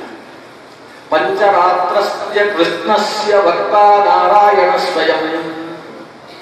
ಪಂಚರಾತ್ರ ಅದು ಎಷ್ಟು ಅಂತ, ಅದರಲ್ಲಿ ಪಂಚರಾತ್ರದ ಮುಕ್ತಿತತ್ವ ಮೊದಲಾದ ಒಂದೊಂದು ಗ್ರಂಥವೂ ಅನಂತ. ಅಷ್ಟು ದೊಡ್ಡ ಶಾಸ್ತ್ರ ರಾಶಿಯನ್ನು ಲೋಕಕ್ಕೆ ಕೊಟ್ಟಂತ. ಆದರೆ ವ್ಯತ್ಯಾಸ ಏನು ಅಂದ್ರೆ, ವೇದವ್ಯಾಸರು ಕೊಟ್ಟ ಶಾಸ್ತ್ರಗಳಲ್ಲಿ ಬಹಳಷ್ಟು ಭಾಗ ಇವತ್ತಿಗೂ ಉಳಿದಿದೆ. ಯಾಕಂದ್ರೆ ಮೊನ್ನೆ ಕೊಟ್ಟಂತಹ ಶಾಸ್ತ್ರ ಅದು ವೇದವ್ಯಾಸರು ಕಲಿಯುಗದ ದ್ವಾಪರದ ಕೊನೆಯಲ್ಲಿ ಕೊಟ್ಟಂತಹ ಶಾಸ್ತ್ರ. ಆದರೆ ನಾರಾಯಣ ಕೃತಯುಗದಲ್ಲಿ ಲೋಕಕ್ಕೆ ಕೊಟ್ಟ ಶಾಸ್ತ್ರ ಇವತ್ತು ಉಳಿಲಿಲ್ಲ, ಬಹಳಷ್ಟು ಕಡಿಮೆ. ಎಷ್ಟು ಆಚಾರ್ಯರ ಕಾಲದಲ್ಲಿ ತಾತ್ಪರ್ಯ ನಿರ್ಣಯವನ್ನು ರಚಿಸುವಾಗ ಆಚಾರ್ಯರು ಹೇಳ್ತಾರೆ, ಇದರಲ್ಲಿ ಈಗ ಉಳಿದದ್ದು ಕೋಟ್ಯಂಶೋಪಿನ ವಿದ್ಯತೆ ಅಂತ ಹೇಳ್ತಾರೆ. ನಾರಾಯಣ ರೂಪಿಯಾಗಿ ಭಗವಂತ ಕೊಟ್ಟ ಪಂಚರಾತ್ರದಲ್ಲಿ 1 ಕೋಟಿಯ 1 ಅಂಶವೂ ಕೂಡ ಉಳಿದಿಲ್ಲ ಅಂತ ಆಚಾರ್ಯರು ಇವತ್ತಿಗೆ 780 ವರ್ಷಗಳ ಹಿಂದೆ ಹೇಳ್ತಾರೆ. ಹಾಗಾಗಿ 780 ವರ್ಷಗಳ ಹಿಂದೆ 1 ಕೋಟಿಯ 1 ಅಂಶ ಉಳಿಲಿಲ್ಲ ಅಂತ ಆಗಿದ್ರೆ ಇವತ್ತಿನ ಕಾಲಕ್ಕೆ ಉಳಿದದ್ದು ಇನ್ನಷ್ಟು ಕಡಿಮೆ. ಆಚಾರ್ಯರು ತಮ್ಮ ಗ್ರಂಥದಲ್ಲಿ ಪಂಚರಾತ್ರದ ಅನೇಕ ಭಾಗವನ್ನು ಉಲ್ಲೇಖ ಮಾಡ್ತಾರೆ, ಆದರೆ ಆ ಮೂಲ ಗ್ರಂಥವೂ ಕೂಡ ಇವತ್ತಿಗೆ ಸಿಗುವುದಿಲ್ಲ. ಹಾಗಾಗಿ ನಾರಾಯಣ ಕೊಟ್ಟಂತಹ ಶಾಸ್ತ್ರ ಪಂಚರಾತ್ರ ಅದು ಅತ್ಯಂತ ವಿಸ್ತಾರವಾದ ಸಮಗ್ರ ಶಾಸ್ತ್ರವನ್ನು ಕೂಡ ಬಿಡಿಸಿ ಅರ್ಥ ಹೇಳ್ತಕ್ಕಂತಹ ಭಾಗಗಳು. ಇದು ಭಗವಂತನ ಅವತಾರ. ಹಾಗಾದ್ರೆ 4ನೆಯದ್ದು ನರನಾರಾಯಣ, 5ನೆಯದ್ದು ಕಪಿಲ, 6ನೆಯದ್ದು ದತ್ತಾತ್ರೇಯ. ಷಷ್ಠಂ ಅತ್ರೇರಪತ್ಯತ್ವಂ. ಹೀಗೆ ದತ್ತಾತ್ರೇಯ ಅವತಾರ ಆಯಿತು. ಆಮೇಲೆ ಋಷಭದೇವನಾಗಿ ಭಗವಂತ ಅವತರಿಸ್ತಾನೆ. ತತಸ್ಸಪ್ತಮ ಆಕೂತ್ಯಾಂ. ಆಕೂತಿಯಲ್ಲಿ, ಆಕೂತಿ ಪ್ರಸೂತಿ ದೇವಹೂತಿ ಅಂತ ಅದು ಸ್ವಯಂಭವಮನುವಿನ ಮಕ್ಕಳು. ಅದರಲ್ಲಿ ಆಕೂತಿಯಲ್ಲಿ ಯಜ್ಞನಾಮಕನಾಗಿ ಭಗವಂತ ಅವತರಿಸ್ತಾನೆ. ಯಜ್ಞನಾಮಕನಾಗಿ ಅವತರಿಸಿ ತ್ರಿಲೋಕಪನಾಗಿ ಸ್ವಯಂಭುವ ಮನ್ವಂತರದಲ್ಲಿ ದೇವೇಂದ್ರನಾಗಿ ಲೋಕವನ್ನು ಮಳೆ ಸುರಿಸಿ ಕಾಪಾಡಿದಂತಹ ಭಗವಂತನ ರೂಪ ಯಜ್ಞನಾಮಕ ರೂಪ. ಯಜ್ಞ ಆದ ಮೇಲೆ ಅಷ್ಟಮ ರೂಪದಲ್ಲಿ ಆತ ಋಷಭದೇವನಾಗಿ ನಾಭಿಯಿಂದ ಆವಿರ್ಭವಿಸಿದ. ನಾಭಿ ಅನ್ನುವ ದೊಡ್ಡ ರಾಜನ ಮಗನಾಗಿ ಋಷಭನಾಗಿ, ಈ ಕಥೆಯೆಲ್ಲ ಮುಂದೆ ಬರ್ತದೆ, ಪಂಚಮ ಸ್ಕಂದದಲ್ಲಿ ಋಷಭನ ಕಥೆ ಬರ್ತದೆ. ಲೋಕಕ್ಕೆ ಹೇಗೆ ವೈರಾಗ್ಯ ಇರಬೇಕು ಅನ್ನುವುದನ್ನು ನಿರೂಪಿಸ್ತಾನೆ. ಒಬ್ಬ ಗೃಹಸ್ಥ ತನ್ನ ಹೆಂಡತಿ ಮಕ್ಕಳ ಜೊತೆಗೆ ಕೇವಲ ಸಂಸಾರ ನಡೆಸುವುದು ಅಷ್ಟೇ ಅಲ್ಲ, ಹೆಂಡತಿಗೂ ಮಕ್ಕಳಿಗೂ ಜ್ಞಾನೋಪದೇಶವನ್ನು ಮಾಡಿ ತಾನು ಮೋಕ್ಷ ಮಾರ್ಗದಲ್ಲಿ ಸಾಗುವುದರ ಜೊತೆಗೆ ತನ್ನ ಸಂಸಾರವನ್ನಷ್ಟನ್ನೂ ಮೋಕ್ಷ ಮಾರ್ಗದಲ್ಲಿ ಸಾಗಿಸುವ ಜವಾಬ್ದಾರಿಯನ್ನು ಹೊರಬೇಕು ಅನ್ನುವುದನ್ನು ಲೋಕಕ್ಕೆ ನಿರೂಪಿಸಿದ ಭಗವಂತನ ಅವತಾರ. ಅದು 8ನೇ ಅವತಾರ. ಅದು ಋಷಭ ನಾಮಕವಾದ ಅವತಾರ. 9ನೇಯದ್ದು ಪೃಥು ಅನ್ನುವ ಆವೇಶ ಅವತಾರ. ಪೃಥ್ವಿ ಅಂತ ಇವತ್ತು ಈ ಭೂಮಿಗೆ ಹೆಸರು ಬಂದದ್ದು ಭಗವಂತನ ಪೃಥು ಅನ್ನುವ ರೂಪದಿಂದ. ಭೂಮಿಯಲ್ಲಿ ಎಲ್ಲಿ ಕೃಷಿ ಮಾಡಬೇಕು, ಎಲ್ಲಿ ಅಂಗಡಿಗಳು ಸಂತೆ ವ್ಯವಹಾರ ಅನ್ನೋದು ನಡಿಬೇಕು, ಎಲ್ಲಿ ರಕ್ಷಿತಾರಣ್ಯಗಳಿರಬೇಕು, ಎಲ್ಲಿ ಬೇಟೆ ಆಡುವುದಕ್ಕೆ ಅವಕಾಶ ಇರಬಾರದು, ಎಂತಹ ಕಟ್ಟ ಕಾಡಿನಲ್ಲಿ ಬೇಟೆ ಆಡಬೇಕು, ಈ ಎಲ್ಲ ವ್ಯವಸ್ಥೆಯನ್ನು ಕೂಡ, ಜೊತೆಗೆ ಯಾವುದು ಕೆರೆಗೆ ಸಂಬಂಧಪಟ್ಟ ಭೂಮಿ ಆಗಬೇಕು, ಯಾವುದು ಗೋವುಗಳಿಗೋಸ್ಕರ ಮೀಸಲು ಸ್ಥಳವಾಗಬೇಕು ಅನ್ನುವ ವ್ಯವಸ್ಥೆಯನ್ನೆಲ್ಲ ಲೋಕದಲ್ಲಿ ಸಂವಿಧಾನಬದ್ಧವಾಗಿ ರಚಿಸಿಕೊಟ್ಟ ಮೊದಲ ರಾಜ ಅನ್ನುವ ಕಾರಣದಿಂದ ಪೃಥುವನ್ನು ಆದಿರಾಜ ಅಂತ ಕರೀತಾರೆ. ಆ ಪೃಥುವಿನಿಂದಾಗಿ ಭೂಮಿಯಲ್ಲಿ ಒಂದು ವಿಶಿಷ್ಟವಾದ ವ್ಯವಸ್ಥೆಯುಂಟಾಯಿತು. ಆ ಪೃಥುವಿನ ಕಾರಣದಲ್ಲಿ ಭೂಮಿಗೆ ಪೃಥ್ವಿ ಅನ್ನುವ ಹೆಸರು ಬರ್ತದೆ. ಅದು ಭಗವಂತನ ಆವೇಶಾವತಾರ, 9ನೆಯ ಅವತಾರ. 10ನೇಯದ್ದು ಮತ್ಸ್ಯ, 11ನೇಯದ್ದು ಕೂರ್ಮ. ಮತ್ಸ್ಯಾವತಾರದಿಂದ ವೇದವನ್ನು ರಕ್ಷಣೆ ಮಾಡಿದ. ಹಯಗ್ರೀವಾಸುರ ಅನ್ನುವ ವೇದ ಭಂಜಕನಾದ ಅಸುರನನ್ನು ಸಂಹಾರ ಮಾಡ್ತಾನೆ. ಸತ್ಯವ್ರತ ನಾಮಕನಾದಂತಹ ವೈವಸ್ವರನನ್ನು ಉದ್ಧಾರ ಮಾಡ್ತಾನೆ. ಅದು 10ನೇ ಅವತಾರ ಮತ್ಸ್ಯ. ಕೂರ್ಮಾವತಾರದಿಂದ ಸಮುದ್ರ ಮಥನ ಕಾಲದಲ್ಲಿ ಮಂದರ ಪರ್ವತವನ್ನು ಎತ್ತಿ ಹಿಡಿತಾನೆ. ಅದೇ 12ನೇ ಅವತಾರದಲ್ಲಿ ಭಗವಂತ ಧಾನ್ವಂತರಂ ದ್ವಾದಶಮಂ ತ್ರಯೋದಶಮೇವ ಚ ಧನ್ವಂತರಿ ಅನ್ನುವ ರೂಪದಿಂದ 12ನೇ ಅವತಾರವನ್ನು ಪಡಿತಾನೆ. ಇಲ್ಲಿ ವರಾಹ ಅವತಾರವನ್ನು ಹಿಂದೆ 2ನೇ ಅವತಾರವನ್ನಾಗಿ ಹೇಳಿದ್ರಿಂದ ಕೂರ್ಮಾವತಾರ ಆದ ಮೇಲೆ ಶ್ವೇತವರಾಹ ಅವತಾರ ಆಗಿದ್ರೂ ಕೂಡ ಅದನ್ನು ಇಲ್ಲಿ ಉಲ್ಲೇಖ ಮಾಡಲಿಲ್ಲ. ಆದರೆ ಶ್ವೇತವರಾಹ ರೂಪ ಅದು ಈ ಕಲ್ಪದ ಆರಂಭದಲ್ಲಿ ಆಗಿರತಕ್ಕಂತಹ ಅವತಾರ. ಇದರ ನಂತರದಲ್ಲಿ ಧನ್ವಂತರಿ, ಆಮೇಲೆ ಅಸುರರು ಅಮೃತವನ್ನು ಅಪಹರಿಸಿದ ಹೊತ್ತಿಗೆ ಮೋಹಿನಿ ಅನ್ನುವ 13ನೇ ಅವತಾರ ಆಗ್ತದೆ. 14ನೇಯದ್ದಾಗಿ ಭಗವಂತ ನರಸಿಂಹನಾಗಿ ಆವಿರ್ಭಾವಗೊಳ್ತಾನೆ. ಇದು ಚತುರ್ದಶಂ ನಾರಸಿಂಹಂ. 14ನೇ ಅವತಾರದಲ್ಲಿ ನರಸಿಂಹನಾಗಿ ಅವತರಿಸಿ ಪ್ರಹ್ಲಾದನನ್ನು ಉದ್ಧರಿಸ್ತಾನೆ. ಹಿರಣ್ಯಕಶಿಪುವನ್ನೂ ಉದ್ಧರಿಸ್ತಾನೆ. ಹಿರಣ್ಯಕಶಿಪುವಿನಲ್ಲಿ ಆವಿಷ್ಟವಾಗಿದ್ದಂತಹ ಜಯನಾಮಕ ಪಾರ್ಶ್ವದ ಸ್ವರೂಪವನ್ನು ಉದ್ಧಾರಗೊಳಿಸಿದಂತಹ ರೂಪ ನರಸಿಂಹ ಅನ್ನುವ ರೂಪ. ನರಸಿಂಹ ಆದ ಮೇಲೆ ವಾಮನ. 15ನೇ ಅವತಾರವಾಗಿ ವಾಮನನಾಗಿ ಬಲಿಯಿಂದ ಭೂಮಿಯನ್ನು ಪಡೆದು ಇಂದ್ರನಿಗೆ ಕೊಡ್ತಾನೆ. 16ನೇ ಅವತಾರದಲ್ಲಿ ಭಗವಂತ ಪರಶುರಾಮ ರೂಪಿಯಾಗಿ ಲೋಕವನ್ನೆಲ್ಲ ಸುತ್ತಾಡಿ ಬೇಲಿಯೇ ಹೊಲಮೇಯುತ್ತೆ ಅನ್ನುವ ಪರಿಸ್ಥಿತಿಯಲ್ಲಿ ಲೋಕ ರಕ್ಷಕರಾಗಿರಬೇಕಾಗಿದ್ದಂತಹ ಕ್ಷತ್ರಿಯರು ಲೋಕಭಕ್ಷಕರಾಗಿ ಬೆಳೆದಾಗ ತಾನು ವಿಪ್ರನಾಗಿ ಆವಿರ್ಭವಿಸಿದರೂ ಕೂಡ ಅವರನ್ನು ನಿಗ್ರಹಿಸುವ ಕೆಲಸವನ್ನು ಪರಶುರಾಮಾಚಾರ್ಯನಾಗಿ ಭಗವಂತ ನಡೆಯುತ್ತಾನೆ. ಇದು 16ನೆಯ ರೂಪ. ತತಃ ಸಪ್ತದಶೇ ಜಾತಃ ವ್ಯಾಸಃ ಪರಾಶರಾತ್. 17ನೇ ಅವತಾರದಲ್ಲಿ ಭಗವಂತ ವೇದವ್ಯಾಸನಾಗಿ ಅವತರಿಸ್ತಾನೆ. 18ನೇಯದ್ದಾಗಿ ಶ್ರೀರಾಮಚಂದ್ರನಾಗಿ ಅವತರಿಸ್ತಾನೆ. ವಸ್ತುತಃ ವೇದವ್ಯಾಸರಿಗಿಂತ ಮುಂಚೆ ಶ್ರೀರಾಮಚಂದ್ರನ ಅವತಾರವಾಗ್ತಾರೆ. ಆದರೆ ಭಾಗವತ ಮೊದಲು ವೇದವ್ಯಾಸರನ್ನು ಹೇಳಿ ಆಮೇಲೆ 18ನೇ ಅವತಾರವನ್ನಾಗಿ ಶ್ರೀರಾಮಚಂದ್ರನ ಅವತಾರವನ್ನು ಹೇಳ್ತಾರೆ. ಅದು ಯಾಕೆ ಹಾಗೆ ಅಂತ ಆಚಾರ್ಯರು ಪ್ರಶ್ನಿಸ್ತಾರೆ. ಪ್ರಶ್ನಿಸಿ ಉತ್ತರ ಕೊಡ್ತಾರೆ. ಯಾಕೆ ಹಾಗೆ ಅಂದರೆ ವೇದವ್ಯಾಸ ಅವತಾರ ಅದು ಒಮ್ಮೆ ಆಗುವುದಲ್ಲ, ಬಹಳ ಬಾರಿ ಆಗ್ತದೆ. ಆದರೆ ದ್ವಾಪರದಲ್ಲೇ ಆಗುವುದು. ಶ್ರೀರಾಮಚಂದ್ರನ ಅವತಾರ ತ್ರೇತಾಯುಗದಲ್ಲಿ ಆಗುವುದು. ಆದರೆ ಶ್ರೀರಾಮಚಂದ್ರ ಇವತ್ತು ಅವತರಿಸಿದ್ದು ಈ ವೈವಸ್ವತ ಮನ್ವಂತರದ 24ನೇ ತ್ರೇತಾಯುಗದಲ್ಲಿ. ಇವತ್ತು 28ನೇ ಕಲಿಯುಗ ನಡೀತಾ ಇದೆ. ಇದಕ್ಕಿಂತ ಹಿಂದೆ 24ನೇ ತ್ರೇತಾಯುಗದಲ್ಲಿ ಭಗವಂತ ಶ್ರೀರಾಮನಾಗಿ ಅವತರಿಸಿದ. ಆದರೆ ವೇದವ್ಯಾಸರಾಗಿ ಮೊದಲು 3ನೇ ದ್ವಾಪರದಲ್ಲೂ ಆವಿರ್ಭವಿಸಿದ್ದಾರೆ. ತೃತೀಯೇ ಪಂಚಮೇ ಚೈವ ಷೋಡಶೇ ಪಂಚವಿಂಶತೆ. ಅನೇಕ ದ್ವಾಪರಗಳಲ್ಲಿ ಭಗವಂತ ವೇದವ್ಯಾಸನಾಗಿ ಅವತರಿಸಿದ್ದಾರೆ. ಅಷ್ಟಾವಿಂಶತಿಮೇ ಚೈವ ಸತ್ಯವತ್ಯಾಂ ಪರಾಶರಾತ್. ಹಾಗೆಯೇ 28ನೆಯ ದ್ವಾಪರದಲ್ಲೂ ಕೂಡ ಸತ್ಯವತಿ ದೇವಿಯಲ್ಲಿ ಪರಾಶರರ ನಿಮಿತ್ತದಿಂದ ಭಗವಂತ ಆವಿರ್ಭವಿಸ್ತಾನೆ. ಹೀಗೆ ಬೇರೆ ಬೇರೆ ಯುಗಗಳಲ್ಲಿ ಭಗವಂತ ಆವಿರ್ಭವಿಸಿದ್ದನ್ನು ನೋಡಿದರೆ ಶ್ರೀರಾಮಚಂದ್ರ 24ನೆಯ ತ್ರೇತೆಯಲ್ಲಿ ಆವಿರ್ಭವಿಸಿದ್ದರಿಂದ ಅದಕ್ಕಿಂತ ಹಿಂದೆಯೂ ಭಗವಂತ ರಾಮಚಂದ್ರನಾಗಿ ಆವಿರ್ಭವಿಸಿದ್ದಾನೆ, ವೇದವ್ಯಾಸರಾಗಿ ಆವಿರ್ಭವಿಸಿದ್ದಾನೆ. ಹಾಗಾಗಿ 17ನೆಯದ್ದು ವೇದವ್ಯಾಸ ಅವತಾರ, 18ನೆಯದ್ದು ಶ್ರೀರಾಮಚಂದ್ರ ಅವತಾರ, 19 ಮತ್ತು 20ನೇ ಅವತಾರ ಬಲರಾಮ ಮತ್ತು ಶ್ರೀಕೃಷ್ಣ ಅನ್ನುವ ಅವತಾರ. ಏಕೋನವಿಂಶೇ ವಿಂಶತಿಮೇ ವೃಷ್ಟಿಷು ಪ್ರಾಪ್ಯ ಜನ್ಮನಿ.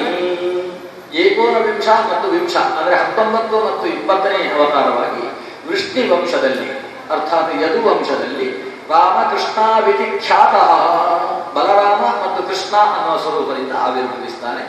ಇದರಲ್ಲಿ ಬಲರಾಮ ಅನ್ನುವುದು ಶೇಷನಲ್ಲಿ ಆವಿಷ್ಟವಾದ ಭಗವಂತನ ರೂಪ, ಕೃಷ್ಣ ಅನ್ನುವುದು ಸಾಕ್ಷಾತ್ ಬಲರಾಮ. ಆಮೇಲೆ 21ನೆಯದ್ದಾಗಿ ಬುದ್ಧನಾಗಿ ಭಗವಂತ ಅವತರಿಸ್ತಾನೆ. 22ನೇ ಅವತಾರ ಕಲ್ಕಿ ಅನ್ನುವ ಅವತಾರ. ಇದು ಎರಡು ಆಗಲಿರುವಂತಹದ್ದು ಅಂತ ಭಾಗವತ ಹೇಳಿದೆ. ಬುದ್ಧೋ ನಾನಾಜಿನ ಸುತಃ ಕೀಕಟೇಶು ಭವಿಷ್ಯತಿ. ಬುದ್ಧನೆಂಬ ಹೆಸರಿನಿಂದ ಕೀಕಟ ದೇಶದಲ್ಲಿ ಭಗವಂತ ಮುಂದೆ ಅವತರಿಸುವವನಿದ್ದಾನೆ ಅಂತ ಭಾಗವತ. ಅಂದರೆ ಈ ಭಾಗವತವನ್ನು ಸೂತ ಪುರಾಣಿಕರು ಉಪದೇಶ ಮಾಡುವ ಕಾಲದ ದೃಷ್ಟಿಯಿಂದ ಭವಿಷ್ಯತಿ ಅಂತ ಹೇಳಿದ್ರು. ಈಗಾಗಲೇ ಆಗಿ ಹೋಗಿರತಕ್ಕಂತಹ ಅವತಾರ ಕೀಕಟ ದೇಶದಲ್ಲಿ ಅರ್ಥಾತ್ ವಂಗ ದೇಶದಲ್ಲಿ ನಡೆದಂತಹ ಭಗವಂತನ ಈ ಬುದ್ಧ ಅನ್ನುವ ಅವತಾರ. ಆಮೇಲೆ ಮುಂದೆ ಆಗುವಂತಹದ್ದು ವಿಷ್ಣು ಯಶಸ್ಸು ಅನ್ನುವ ವಿಪ್ರನ ಮನೆಯಲ್ಲಿ ದ್ರಾವಿಡ ದೇಶದಲ್ಲಿ ಭಗವಂತ ತಾನು ವಿಪ್ರಸ್ವರೂಪಿಯಾಗಿ ಕಲ್ಕಿ ಅನ್ನುವ ನಾಮದಿಂದ ಅವತರಿಸುವವನಿದ್ದಾನೆ. ಯಾವಾಗ? ಯುಗ ಪರ್ಯಯೇ, ಕಲಿಯುಗ ಮುಗಿಯುವುದಕ್ಕೆ ಸನ್ನದ್ಧವಾದ ಕಾಲದಲ್ಲಿ. ಇದರಿಂದ ನಾವು ಸ್ಪಷ್ಟ ಮಾಡಿಕೊಳ್ಳಬೇಕಾದದ್ದು ಕಲ್ಕಿ ಅವತಾರ ಇನ್ನೂ ಆಗಲಿಲ್ಲ ಅಂತ ಸ್ಪಷ್ಟ ಮಾಡಿಕೊಳ್ಳಬೇಕು. ಯಾಕಂದ್ರೆ ಕಲಿಯುಗ ಮುಗಿಯಲಿರುವ ಸಂದರ್ಭದಲ್ಲಿ ಭಗವಂತ ಕಲ್ಕಿಯಾಗಿ ಅವತರಿಸುವುದು. ಯಾಕೆಂತ ಹೇಳಿದ್ರೆ ದಸ್ಯು ಪ್ರಾಯೇಶು ರಾಜಸು, ಈ ಭೂಮಿಯಲ್ಲಿ ರಾಜರು ಕೂಡ ಮಹಾ ಅನರ್ಥಕಾರಿಗಳಾಗಿ ಸಜ್ಜನರನ್ನು ಹಿಂಸಿಸಿ ನುಂಗುವ ಕೆಲಸ ಮಾಡಲಿಕ್ಕೆ ಶುರು ಮಾಡಿದಾಗ ಈ ಕಲ್ಕಿ ಕುದುರೆಯನ್ನೇರಿ ಲೋಕವನ್ನು ಸಂಹರಿಸಿ ಮತ್ತೆ ಲೋಕದಲ್ಲಿ ಸಜ್ಜನಿಕೆ ಅನ್ನೋದು ಬೆಳೆಯುವುದಕ್ಕೆ ಬೇಕಾದ ಕೃತಯುಗದ ಸೋಪಾನವನ್ನು ತಾನು ಹಾಕ್ತಾನೆ. ಇದು ಕಲ್ಕಿಯ ಅವತಾರ. ಹಾಗಾಗಿ ಎಷ್ಟೋ ಕೆಲವು ಕಲ್ಕಿಗಳು ಅಲ್ಲಲ್ಲಿ ಅವತರಿಸ್ತಾ ಇರ್ತಾರೆ. ಅವತರಿಸಿದ ಮೇಲೆ ನಾನು ಕಲ್ಕಿಯಿಂದ ಜನರಿಗೆ ಗೊತ್ತಾಗಲಿಲ್ಲ ಅಂತ ಬೇಸರವಾಗುತ್ತೆ. ಅದಕ್ಕೋಸ್ಕರ ನಾವು ಪತ್ರಿಕೆಗಳಲ್ಲಿ, ವಾರಪತ್ರಿಕೆಗಳಲ್ಲಿ, ಮಾಸಪತ್ರಿಕೆಗಳಲ್ಲಿ ಎಲ್ಲ ಜಾಹೀರಾತು ಕೊಡ್ತಾರೆ, ಕಲ್ಕಿ ಅವತರಿಸಿದ್ದೇನೆ ದಯವಿಟ್ಟು ಬಂದು ಪೂಜೆ ಮಾಡಿ ಅಂತ ಕೊಡುವವರು ಇರ್ತಾರೆ. ಅದು ಇದು ಕಲ್ಕಿ ಅಲ್ಲ. ಕಲ್ಕಿ ಅವತಾರ ಮಾಡಿದ ಮೇಲೆ ತಾನು ನಮ್ಗೆ ಯಾರಿಗೂ ಗೊತ್ತಾಗಲಿಲ್ಲ ಅಂತ ಕಣ್ಣೀರು ಹಾಕಬೇಕಾದಂತಹ ಪ್ರಸಂಗ ಬರುವುದಿಲ್ಲ. ದೇವರಿಗೆ ತಾನು ದೇವರು ಅಂತ ಗೊತ್ತಾಗದೆ ಹೋದ್ರೇನೆ ಇಷ್ಟವೇ ಹೊರತು ಗೊತ್ತು ಮಾಡುವುದರಲ್ಲಿ ಇಷ್ಟ ಅಲ್ಲ. ಅದರಿಂದ ಸಜ್ಜನರಿಗೆ ಗೊತ್ತು ಮಾಡಿಸಿ ಅವರನ್ನು ಉದ್ಧರಿಸುವುದಕ್ಕೋಸ್ಕರವೇ ಭಗವಂತ ಈ 22 ಅವತಾರಗಳನ್ನು ತಾನು ತೋರಿಸಿದ ಅಂತ ಸೂತ ಪುರಾಣಿಕರು ಹೇಳಿದರು. 22 ಅಲ್ಲ, ಮಧ್ಯದಲ್ಲಿ ಮತ್ತೊಂದು ಶುಕ್ಲ ಅನ್ನುವ ಅವತಾರದ ಬಗ್ಗೆ ಬರ್ತದೆ. ಇನ್ನೊಂದು ಮುಂದಕ್ಕೆ ಹಂಸ ಅನ್ನುವ ಅವತಾರದ ಉಲ್ಲೇಖ ಇದೆ. ತಾಪಸ ಅನ್ನುವ ರೂಪದ ಅವತಾರಗಳನ್ನು ಶ್ರೀ ಭಾಗವತ ಉಲ್ಲೇಖ ಮಾಡ್ತದೆ. ಅದರಿಂದ ಬೇರೆ ಅವತಾರಗಳು ಇದ್ದಾವೆ. ಇಲ್ಲಿ 22 ಅವತಾರಗಳನ್ನು ಹೇಳಿ ಅವತಾರಾಖ್ಯ ಸಂಖ್ಯೇಯ, ಈ ಅವತಾರಗಳನ್ನು ನಾವು ಲೆಕ್ಕ ಮಾಡಿ ಹೇಳುವ ಹಾಗಿಲ್ಲ. ಆದರೆ ಅವತಾರದಲ್ಲಿ ಒಂದೊಂದು ಅವತಾರದ ನಾಮವನ್ನು ಉಚ್ಚರಿಸುವುದರಿಂದಲೂ ಕೂಡ ಮನುಷ್ಯನ ನಾಲಿಗೆ ಏನೇನು ಮಾತಿನ ಮೂಲಕ ಪಾಪವನ್ನು ಆಚರಿಸಿದ್ದೋ ಅದನ್ನು ಮಾತ್ರ ಪರಿಹರಿಸಿಕೊಳ್ಳುವುದಲ್ಲ, ಅವನ ಜನ್ಮಾಂತರದ ಕರ್ಮ ನಿಮಿತ್ತವಾದ ಪಾಪಗಳನ್ನು ಪರಿಹಾರ ಮಾಡುತ್ತೆ. ಅಂತಹ ಪರಮಶೋಭನವಾದ ತೀರ್ಥಶ್ರವಸ್ ಅಂತ ಕರೆಸಿಕೊಂಡಿರುವ ನಾಮಧೇಯಗಳು ಈ ಭಗವಂತನ ಅವತಾರ ನಾಮಧೇಯಗಳು. ಹೀಗೆ ಅವತಾರಗಳ ಉಲ್ಲೇಖವನ್ನು ಮಾಡಿ ಈ ಅವತಾರಗಳನ್ನು ನಾವು ತಿಳಿಯುವುದರಿಂದ ಏನು ಪ್ರಯೋಜನ? ಸತ್ವರಜಸ್ತಮಸ್ಸುಗಳಿಂದ ಉಂಟಾದ ದೋಷಗಳು ಪರಿಹಾರವಾಗುತ್ತವೆ. ಪ್ರಾಕೃತ ದೋಷಗಳನ್ನು ಪರಿಹಾರ ಮಾಡಿಕೊಳ್ಳುತ್ತೇವೆ. ಅಲ್ಲ, ಯಾವುದರಿಂದ ದೋಷ? ಸತ್ವದಿಂದಲೋ, ರಜಸ್ಸಿನಿಂದಲೋ, ತಮಸ್ಸಿನಿಂದಲೋ, ಮೂರರಿಂದಲೂ ದೋಷ ಆಗುತ್ತೆ. ಸತ್ವದಿಂದ ಒಳ್ಳೆಯ ಪಾಪ ಮಾಡ್ತೇವೆ, ರಜಸ್ಸಿನಿಂದ ಮೀಡಿಯಂ ಪಾಪಗಳನ್ನು ಮಾಡ್ತೇವೆ, ತಮಸ್ಸಿನಿಂದ ಕೆಟ್ಟ ಪಾಪ ಮಾಡ್ತೇವೆ. ಪಾಪದಲ್ಲಿ ಒಳ್ಳೆ ಪಾಪ, ಕೆಟ್ಟ ಪಾಪ, ಮೀಡಿಯಂ ಪಾಪ ಅಂತ 3 ಪಾಪ. ಒಬ್ಬ ಕೆಟ್ಟವಿರ್ತಾನೆ, ಅವನನ್ನು ಯತ್ವಾದ ಬೈದು ಬಿಟ್ಟು ಅನ್ಕೊಳ್ಳಿ, ಬೇಡದೇ ಇದ್ದ ಶಬ್ದದಿಂದ ಬೈದ್ವಿ, ಇದು ಪಾಪ. ಯಾಕಂದ್ರೆ ಬೈಯುವಾಗಲೂ ಕೂಡ ಜಾಗೃತಿ ಆಗಬೇಕು. ನಮ್ಮವರೇ ಯಾರೋ ಒಂದು ಮಡಿ ಹಾಕಿದ್ದನ್ನು ಮುಟ್ಟಿದ್ರು, ಕಣ್ಣು ಕಾಣಲ್ಲ ನಿಮಗೆ, ಕಾಲಲ್ಲಿ ಕಣ್ಣಿಲ್ಲ ಅಂತ ಬೈಯುವುದಲ್ಲ. ಅದು ಬೈಯುವಾಗಲೇ ಯಾಕೆ ಪಾಪ ಅವರಿಗೆ ಗೊತ್ತಾಗಲಿ? ಯಾರಿಗೆ ಗೊತ್ತಾಗ್ತದೆ? ಮಡಿ ಎಲ್ಲ ಇವತ್ತಿನ ಕಲಿಯುಗದಲ್ಲಿ ಯಾರಿಗೆ ಗೊತ್ತೇ ಆಗುದಿಲ್ಲ. ಅದು ಗೊತ್ತಾಗದೇ ಇರುವ ವಿಷಯಗಳು. ಅದು ಏನೋ ಅಕಸ್ಮಾತ್ತಾಗಿ ಸ್ಪರ್ಶವಾದ ಮೇಲೆ ಮನಸ್ಸಲ್ಲಿ ಬೇಸರವಾಗುತ್ತೆ. ಎಷ್ಟು ತಪ್ಪು ಮಾಡಿದೆ, ನಾನೇ ಸ್ನಾನ ಮಾಡ್ಕೊಂಡು ಬಂದು ಹಾಕೋದಕ್ಕೆ ಅವಕಾಶ ಇದ್ರೆ ಹಾಕ್ಬೋದಿತ್ತು, ಏನು ಮಾಡೋದು ಅದು ಆಗೋದಿಲ್ಲ ಅಂತ ಬೇಸರ ಹಾಗೆ ಆಗ್ತದೆ ತಪ್ಪು ಮಾಡಿದವರಿಗೆ. ಅವರೇ ಅದನ್ನು ಬೇಸರಿಸಿಕೊಳ್ಳುವಾಗ ನಾವು ಬೈಬೇಕಾದ ಅವಶ್ಯಕತೆ ಇಲ್ಲ. ಅದು ಬೈದರೆ ಬೈಯುವುದು ತಪ್ಪಲ್ಲ, ಯಾಕಂದ್ರೆ ಇನ್ನೊಬ್ಬರಿಗೆ ಅದರಿಂದ ತೊಂದರೆ ಆದಾಗ ನಾವು ಬೈಬೇಕಾಗ್ತದೆ. ಅದಕ್ಕೆ ಸಾತ್ವಿಕ ಪಾಪ ಅಂತ ಹೆಸರು. ಬೈಯೋದ್ರಿಂದ ಪಾಪ ಬರುತ್ತೆ, ಆದರೆ ಸಾತ್ವಿಕವಾದ ಪಾಪ ಅಲ್ಲ. ಸತ್ವವೂ ಪಾಪವನ್ನು ತಂದು ಕೊಡುತ್ತೋ? ಹೌದು, ಸತ್ವ ರಜಸ್ ತಮಸ್ಸುಗಳು ಮೂರೂ ಕೂಡ ಪಾಪಜನಕಗಳೇ. ಯಾವುದು ಪಾಪಜನಕ ಅಲ್ಲ? ತ್ರಿಗುಣಾತೀತವಾದ ಶಕ್ತಿ ಯಾವುದಿದೆ? ತ್ರೈಗುಣ್ಯ ವರ್ಜಿತಮಜಂ ವಿಭುಮಾತ್ಯ ಮೀಶಂ. ತ್ರೈಗುಣ್ಯ ವರ್ಜಿತವಾದದ್ರಲ್ಲಿ ಪಾಪವೇ ಇಲ್ಲ, ಆದರೆ ಈ ತ್ರಿಗುಣಕ್ಕೆ ಸಂಬಂಧಪಟ್ಟದ್ರಲ್ಲಿ ಪಾಪದ ಸಂಬಂಧ ಇದೆ. ಈ ಮೂರು ವಸ್ತುತಃ ಸತ್ವ ಪಾಪವನ್ನು ಮಾಡಿಸಿರುವುಗಳ ಮೇಲಕ್ಕೆ ಕರ್ಕೊಂಡು ಹೋಗುತ್ತೆ ಹೊರತು ಕೆಳಕ್ಕೆ ಬೀಳಿಸುವುದಿಲ್ಲ. ಸತ್ವ ಊರ್ಧ್ವಗಾಮಿ, ರಜಸ್ಸು ಮಧ್ಯಗಾಮಿ, ತಮಸ್ಸು ಅಧೋಗಾಮಿ ಅಂತ ಇದರ ಸ್ವಭಾವ. ಅದನ್ನು ಈ 3ನೇ ಅಧ್ಯಾಯದಲ್ಲಿ ಸೂತ ಪುರಾಣಿಕರು ಸತ್ವರಜಸ್ತಮಸ್ಸುಗಳ ಬಗ್ಗೆ ವಿವರಣೆ ಕೊಡ್ತಾರೆ. ಸತ್ವಂ ರಜಸ್ತಮ ಇತಿ ಪ್ರಗತೆ ಗುಣಾಸ್ತೈ ಏಕಸ್ಸೈವ ಪುರುಷಸ್ಸೈಹಾಸ್ಯ ಧತ್ತೆ ಸ್ಥಿತ್ಯಾದಯೇ ಹರಿವಿರಿಂಚ ಹರೇತಿ ಸಂಜ್ಞಾಃ ಶ್ರೇಯಾಂಸಿ ತತ್ರ ಖಲು ಸತ್ವತು ತನೌ ನೃಣಾಂಶುಃ. ಸತ್ವ ರಜಸ್ಸು ತಮಸ್ಸು ಇದನ್ನು ಒಂದು ಕಟ್ಟಿಗೆಯ ಉರಿಯುವ ಸೌದೆಯ ದೃಷ್ಟಾಂತವನ್ನು ಇಟ್ಟುಕೊಂಡು ಭಾಗವತ ವರ್ಣಿಸುತ್ತೆ. ಒಂದು ಸೌದೆ ಉರಿಯುವಾಗ ಅದರಲ್ಲಿ 3 ಇದೆ. ಒಂದು ಸೌದೆ, ಮತ್ತೊಂದು ಬೆಂಕಿ, ಮತ್ತೊಂದು ಹೊಗೆ. ಇದರಲ್ಲಿ ಬೆಂಕಿ ಅನ್ನೋದು ಸತ್ವಕ್ಕೆ ಪ್ರತಿನಿಧಿ, ಹೊಗೆ ರಜಸ್ಸಿಗೆ, ಸೌದೆ ತಮಸ್ಸಿಗೆ. ಅದರ ಗುಣಗಳೇನಿವೆ? ಸತ್ವ ಬೆಳಗುವ ಗುಣವುಳ್ಳದ್ದು, ಅಜ್ಞಾನವನ್ನು ದೂರ ಮಾಡಿ ಸುಜ್ಞಾನವನ್ನು ಕೊಡುವಂತಹದ್ದು ಸತ್ವ. ರಜಸ್ಸು ಜ್ಞಾನವನ್ನು ಮಸುಕಾಗಿಸುವ ಕೆಲಸ, ಸಂಶಯವನ್ನು ಉಂಟು ಮಾಡುವಂತಹದ್ದು. ತಮಸ್ಸು ಅಜ್ಞಾನವನ್ನು ಹುಟ್ಟಿಸುವಂತಹದ್ದು ಅಂತ ಇದರ ಗುಣಧರ್ಮಗಳು. ಬೆಳಕು ಯಾವತ್ತೂ ಕೂಡ ಬೆಳಕು ಕತ್ತಲೆಯಿಂದ ವಸ್ತುವನ್ನು ತೋರಿಸುತ್ತೆ. ಆದ್ರಿಂದ ಸೌದೆ ಉರಿಯುವಾಗ ಏನು ಬೆಂಕಿ ಬಂತು ಅದು ಸತ್ವಕ್ಕೆ ಪ್ರತೀಕ. ಆದರೆ ಹೊಗೆ ಏನು ಬರ್ತದೆ ಅದು ರಜಸ್ಸಿಗೆ ಪ್ರತೀಕ. ಯಾಕಂದ್ರೆ ಹೊಗೆ ತುಂಬಿತು ಅಂತಾದ್ರೆ ಎದುರಿಗೆ ಇದ್ದದ್ದು ಇದೊಂದು ಸ್ತಂಭವೋ ಮನುಷ್ಯನೋ ಅಂತ ಸಂಶಯ ಬರುವ ಹಾಗೆ ಮಾಡ್ತದೆ. ಪೂರ್ತಿ ಹೊಗೆ ತುಂಬಿದಾಗ ಹೊಗೆಯ ಹತ್ತಲಿರುವಂತಹದ್ದು ಅಥವಾ ಹೊಗೆಯಲ್ಲಿರುವಂತಹ ವಸ್ತು ಇದು ಚೆಂಡೋ ಮಡಿಕೆಯೋ ಅನ್ನೋ ಸಂದೇಹ ಬರ್ತದೆ, ಇದು ಹಗ್ಗವೋ ಸರ್ಪವೋ ಅನ್ನೋ ಸಂದೇಹ ಬರ್ತದೆ. ಮಸುಕುಗೊಳಿಸುವುದರ ಮೂಲಕ ಸಂದೇಹಕ್ಕೆ ಕಾರಣವಾಗಿರುವಂತಹದ್ದು ಅದು ಧೂಮದ ಪ್ರತಿನಿಧಿಯಾಗಿ ರಜಸ್. ತಮಸ್ಸು ಅದು ಸೌದೆ. ಸೌದೆ ಅಥವಾ ಕಟ್ಟಿಗೆ ಅಥವಾ ಬಾಗಿಲು ಅದು ಆ ಕಡೆ ಇದ್ದ ವಸ್ತು ಕಾಣದೇ ಇರುವ ಹಾಗೆ ಮಾಡ್ತದೆ. ಹೊಗೆ ಮಸುಕು ಮಾಡಿದರೆ ಕಟ್ಟಿಗೆ ಕಾಣದೇ ಇರುವ ಹಾಗೆ ಮಾಡ್ತದೆ. ಅದರಿಂದ ಅಜ್ಞಾನವನ್ನು ಹುಟ್ಟಿಸುವಂತಹದ್ದು ಅನ್ನುವುದು ತಮಸ್ಸಿನ ಕೆಲಸ. ಇನ್ನೊಂದು ಕಾರಣ ಇದೆ, ಬೆಂಕಿ ಮೇಲಕ್ಕೆ ಹೋಗುತ್ತೆ. ನಾವು ಕಟ್ಟಿಗೆಯನ್ನು ಕೆಳಮುಖವಾಗಿ ಹಿಡಿದ್ರು ಬೆಂಕಿ ಬರುವುದು ಮೇಲಕ್ಕೆ. ಆದ್ರಿಂದ ಅದು ಊರ್ಧ್ವಗಾಮಿಯಾದದ್ದು ಸತ್ವ. ಊರ್ಧ್ವಂ ಗಚ್ಚಂತಿ ಸತ್ವಸ್ಥಾಃ ಅಧೋ ಗಚ್ಚಂತಿ ತಾಮಸಾಃ. ಸತ್ವ ಅನ್ನೋದು ಊರ್ಧ್ವಗಾಮಕವಾದಂತಹ ಶಕ್ತಿ. ಹೊಗೆ ಮೇಲಕ್ಕೆ ಹೋಗ್ತದೆ, ಆದರೆ ಕೆಳಕ್ಕೆ ಬರುವುದಕ್ಕೋಸ್ಕರ ಮೇಲಕ್ಕೆ ಹೋಗ್ತದೆ. ಕೆಳಕ್ಕೆ ಯಾಕೆ ಬರ್ತದೆ ಅಂದ್ರೆ ಮೇಲಕ್ಕೆ ಹೋಗುವುದಕ್ಕೋಸ್ಕರ ಬರ್ತದೆ, ಮತ್ತೆ ಮೇಲಕ್ಕೆ ಹೋಗುವುದು ಕೆಳಕ್ಕೆ ಹೋಗುವುದಕ್ಕೋಸ್ಕರ. ಸೂರ್ಯ ಉದಯಿಸಿದ ಹಾಗೆ ಏರುವನು ರವಿ ಏರುವನು, ಕತ್ತಲೊಡನೆ ಜಗಳಾಡುವನು, ಆಮೇಲೆ ಏರುವನು ರವಿ ಏರುವನು, ಮೂಢನ ಮತ್ತೆನ ಸೇರುವನು, ಮತ್ತೆ ಕೆಳಕ್ಕೆ ಇಳಿತಾನೆ. ಅಂದ್ರೆ ಏರುವನು ಕೆಳಗೆ ಇಳಿಯಲೇಬೇಕೆಲೆ ಎಂಬ ಮಾತನ್ನು ಸಾರುವನು. ರವಿ ಮೇಲಕ್ಕೆ ಏರುವುದು ಯಾಕಂದ್ರೆ ಇಳಿಯುವುದಕ್ಕೋಸ್ಕರ. ಹಾಗೆ ಹೊಗೆ ಕಟ್ಟಿಗೆ ಉರಿಯಿತು ಅಂತಾದ್ರೆ ಹೊಗೆ ಹೊರಗೆ ಬರ್ತದೆ. ಬಂದ ಹೊಗೆ ಆಕಾಶಕ್ಕೆ ಹಾರುತ್ತೆ. ಏನದು ಹೊಗೆ ಅಂದ್ರೆ ಕಟ್ಟಿಗೆಯಲ್ಲಿರುವ ಜಲಾಂಶದಿಂದಾಗಿ ಆರ್ದ್ರೇಂಧನ ಸಂಯೋಗದಿಂದಾಗಿ ಹೊಗೆ ಹುಟ್ಟಿತು. ಜಲಾಂಶವೇ ಇಲ್ಲದೆ ಇದ್ದ ಇಂಧನವನ್ನು ಉರಿಸಿದ್ರೆ ಅಲ್ಲಿ ಹೊಗೆ ಬರುವುದಿಲ್ಲ. ಅದರಿಂದ ಸೀಮೆ ಎಣ್ಣೆಯಲ್ಲಿ ಬರುವಷ್ಟು ಹೊಗೆ ಡೀಸೆಲ್ನಲ್ಲಿ ಬರುವುದಿಲ್ಲ. ಡೀಸೆಲ್ನಲ್ಲಿ ಬರುವಷ್ಟು ಹೊಗೆ ಪೆಟ್ರೋಲ್ನಲ್ಲಿ ಬರುವುದಿಲ್ಲ. ಪೆಟ್ರೋಲ್ನಲ್ಲಿ ಬರುವಷ್ಟು ಹೊಗೆ ಸ್ಪಿರಿಟ್ ಅಲ್ಲಿ ಬರೋಲ್ಲ. ಯಾಕಂದ್ರೆ ಅದರಲ್ಲಿ ಜಲಾಂಶ ಕಡಿಮೆ ಆಗ್ತಾ ಇದ್ದ ಹಾಗೆ ಹೊಗೆ ಕಡಿಮೆ. ಯಾವುದು ಒದ್ದೆ ಕಟ್ಟಿಗೆ ಇದೆ ಅಲ್ಲಿ ಹೊಗೆ ಜಾಸ್ತಿ. ಅಂದ್ರೆ ಹೊಗೆ ಅನ್ನುವುದು ಹಬೆಯ ರೂಪಾಂತರ, ಅದು ಜಲಸ್ವರೂಪ. ಜಲಸ್ವರೂಪವಾದ ಹೊಗೆ ಮೇಲಕ್ಕೆ ಹೋಗಿ ಏನಾಗ್ತದೆ? ಮೋಡವಾಗ್ತದೆ. ಮೋಡವಾಗಿ ಏನಾಗ್ತದೆ? ಕೆಳಗೆ ಮತ್ತೆ ಬೀಳ್ತದೆ. ಧೂಮ ಜ್ಯೋತಿ ಸಲಿಲ ಮರುತಾಂ ಸನ್ನಿಪಾತಕ್ವ ಮೇಘ ಅಂತ ಮೇಘದೂತದಲ್ಲಿ ಕಾಳಿದಾಸ ಹೇಳ್ತಾರೆ.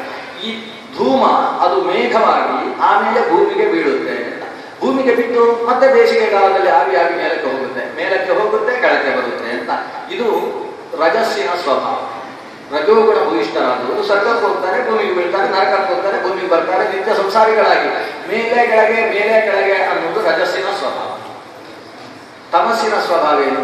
ಅದು ಸೌದೆ ಕಟ್ಟಿಗೆಯ ಹಾಗೆ. ಕಟ್ಟಿಗೆಯನ್ನು ಆಕಾಶಕ್ಕೆ ಬಿಸಾಡಿದ್ರು ಕೂಡ ಬೀಳುವುದು ಕೆಳಕ್ಕೆ. ಯಾಕಂದ್ರೆ ಅದು ಕೆಳಗೆ ಬೀಳುವುದು ಅನ್ನುವುದೇ ಅದರ ಸ್ವಭಾವ. ಅಕಸ್ಮಾತ್ ಮೇಲಕ್ಕೆ ಹೋಯಿತು ಅಂದ್ರೆ ಅದು ಸ್ವಭಾವ ಅಲ್ಲ, ಪ್ರಭಾವ. ನಾವು ಬೀಸಿ ಒಗೆದದ್ದರಿಂದ ಮೇಲಕ್ಕೆ ಹೋಗುತ್ತೇವೆ ಹೊರತು ಅದಕ್ಕೆ ಮೇಲಕ್ಕೆ ಹೋಗುವ ಸ್ವಭಾವ ಇಲ್ಲ. ಕೆಳಕ್ಕೆ ಬೀಳುವ ಸ್ವಭಾವವೇ ಇರುವಂತಹದ್ದು ಸೌದೆಯದ್ದು. ಆದ್ರಿಂದ ಅದು ತಮಸ್ಸಿಗೆ ಪ್ರತೀಕ. ಅದರಿಂದ ಪಾರ್ಥಿವಾದಾರುಣೋ ಧೂಮಃ ತಸ್ಮಾದಗ್ನಿಸ್ತ್ರಯೀಮಯಃ. ಪಾರ್ಥಿವವಾದ ದಾರುವಿಗಿಂತ ಧೂಮಕ್ಕಿಂತ ತ್ರಯೀಮಯವಾದ ಬನ್ನಿ ಎಂಬುದು ಹೇಗೆ ಶ್ರೇಷ್ಠವೋ ಹಾಗೆ ತಮಸ್ಸಿಗಿಂತ ರಜಸ್ಸು, ರಜಸ್ಸಿಗಿಂತ ಸತ್ವ ಅನ್ನೋದು ಶ್ರೇಷ್ಠ. ಸತ್ವಕ್ಕಿಂತಲೂ ಈ ತ್ರಿಗುಣಾತೀತ ಸ್ವರೂಪ ಸತ್ವಾದಿಗುಣ ಅನ್ನುವುದು ಶ್ರೇಷ್ಠ. ಅದಕ್ಕೆ ಪರಮ ಸತ್ವ, ಶುದ್ಧ ಸತ್ವ ಅಂತ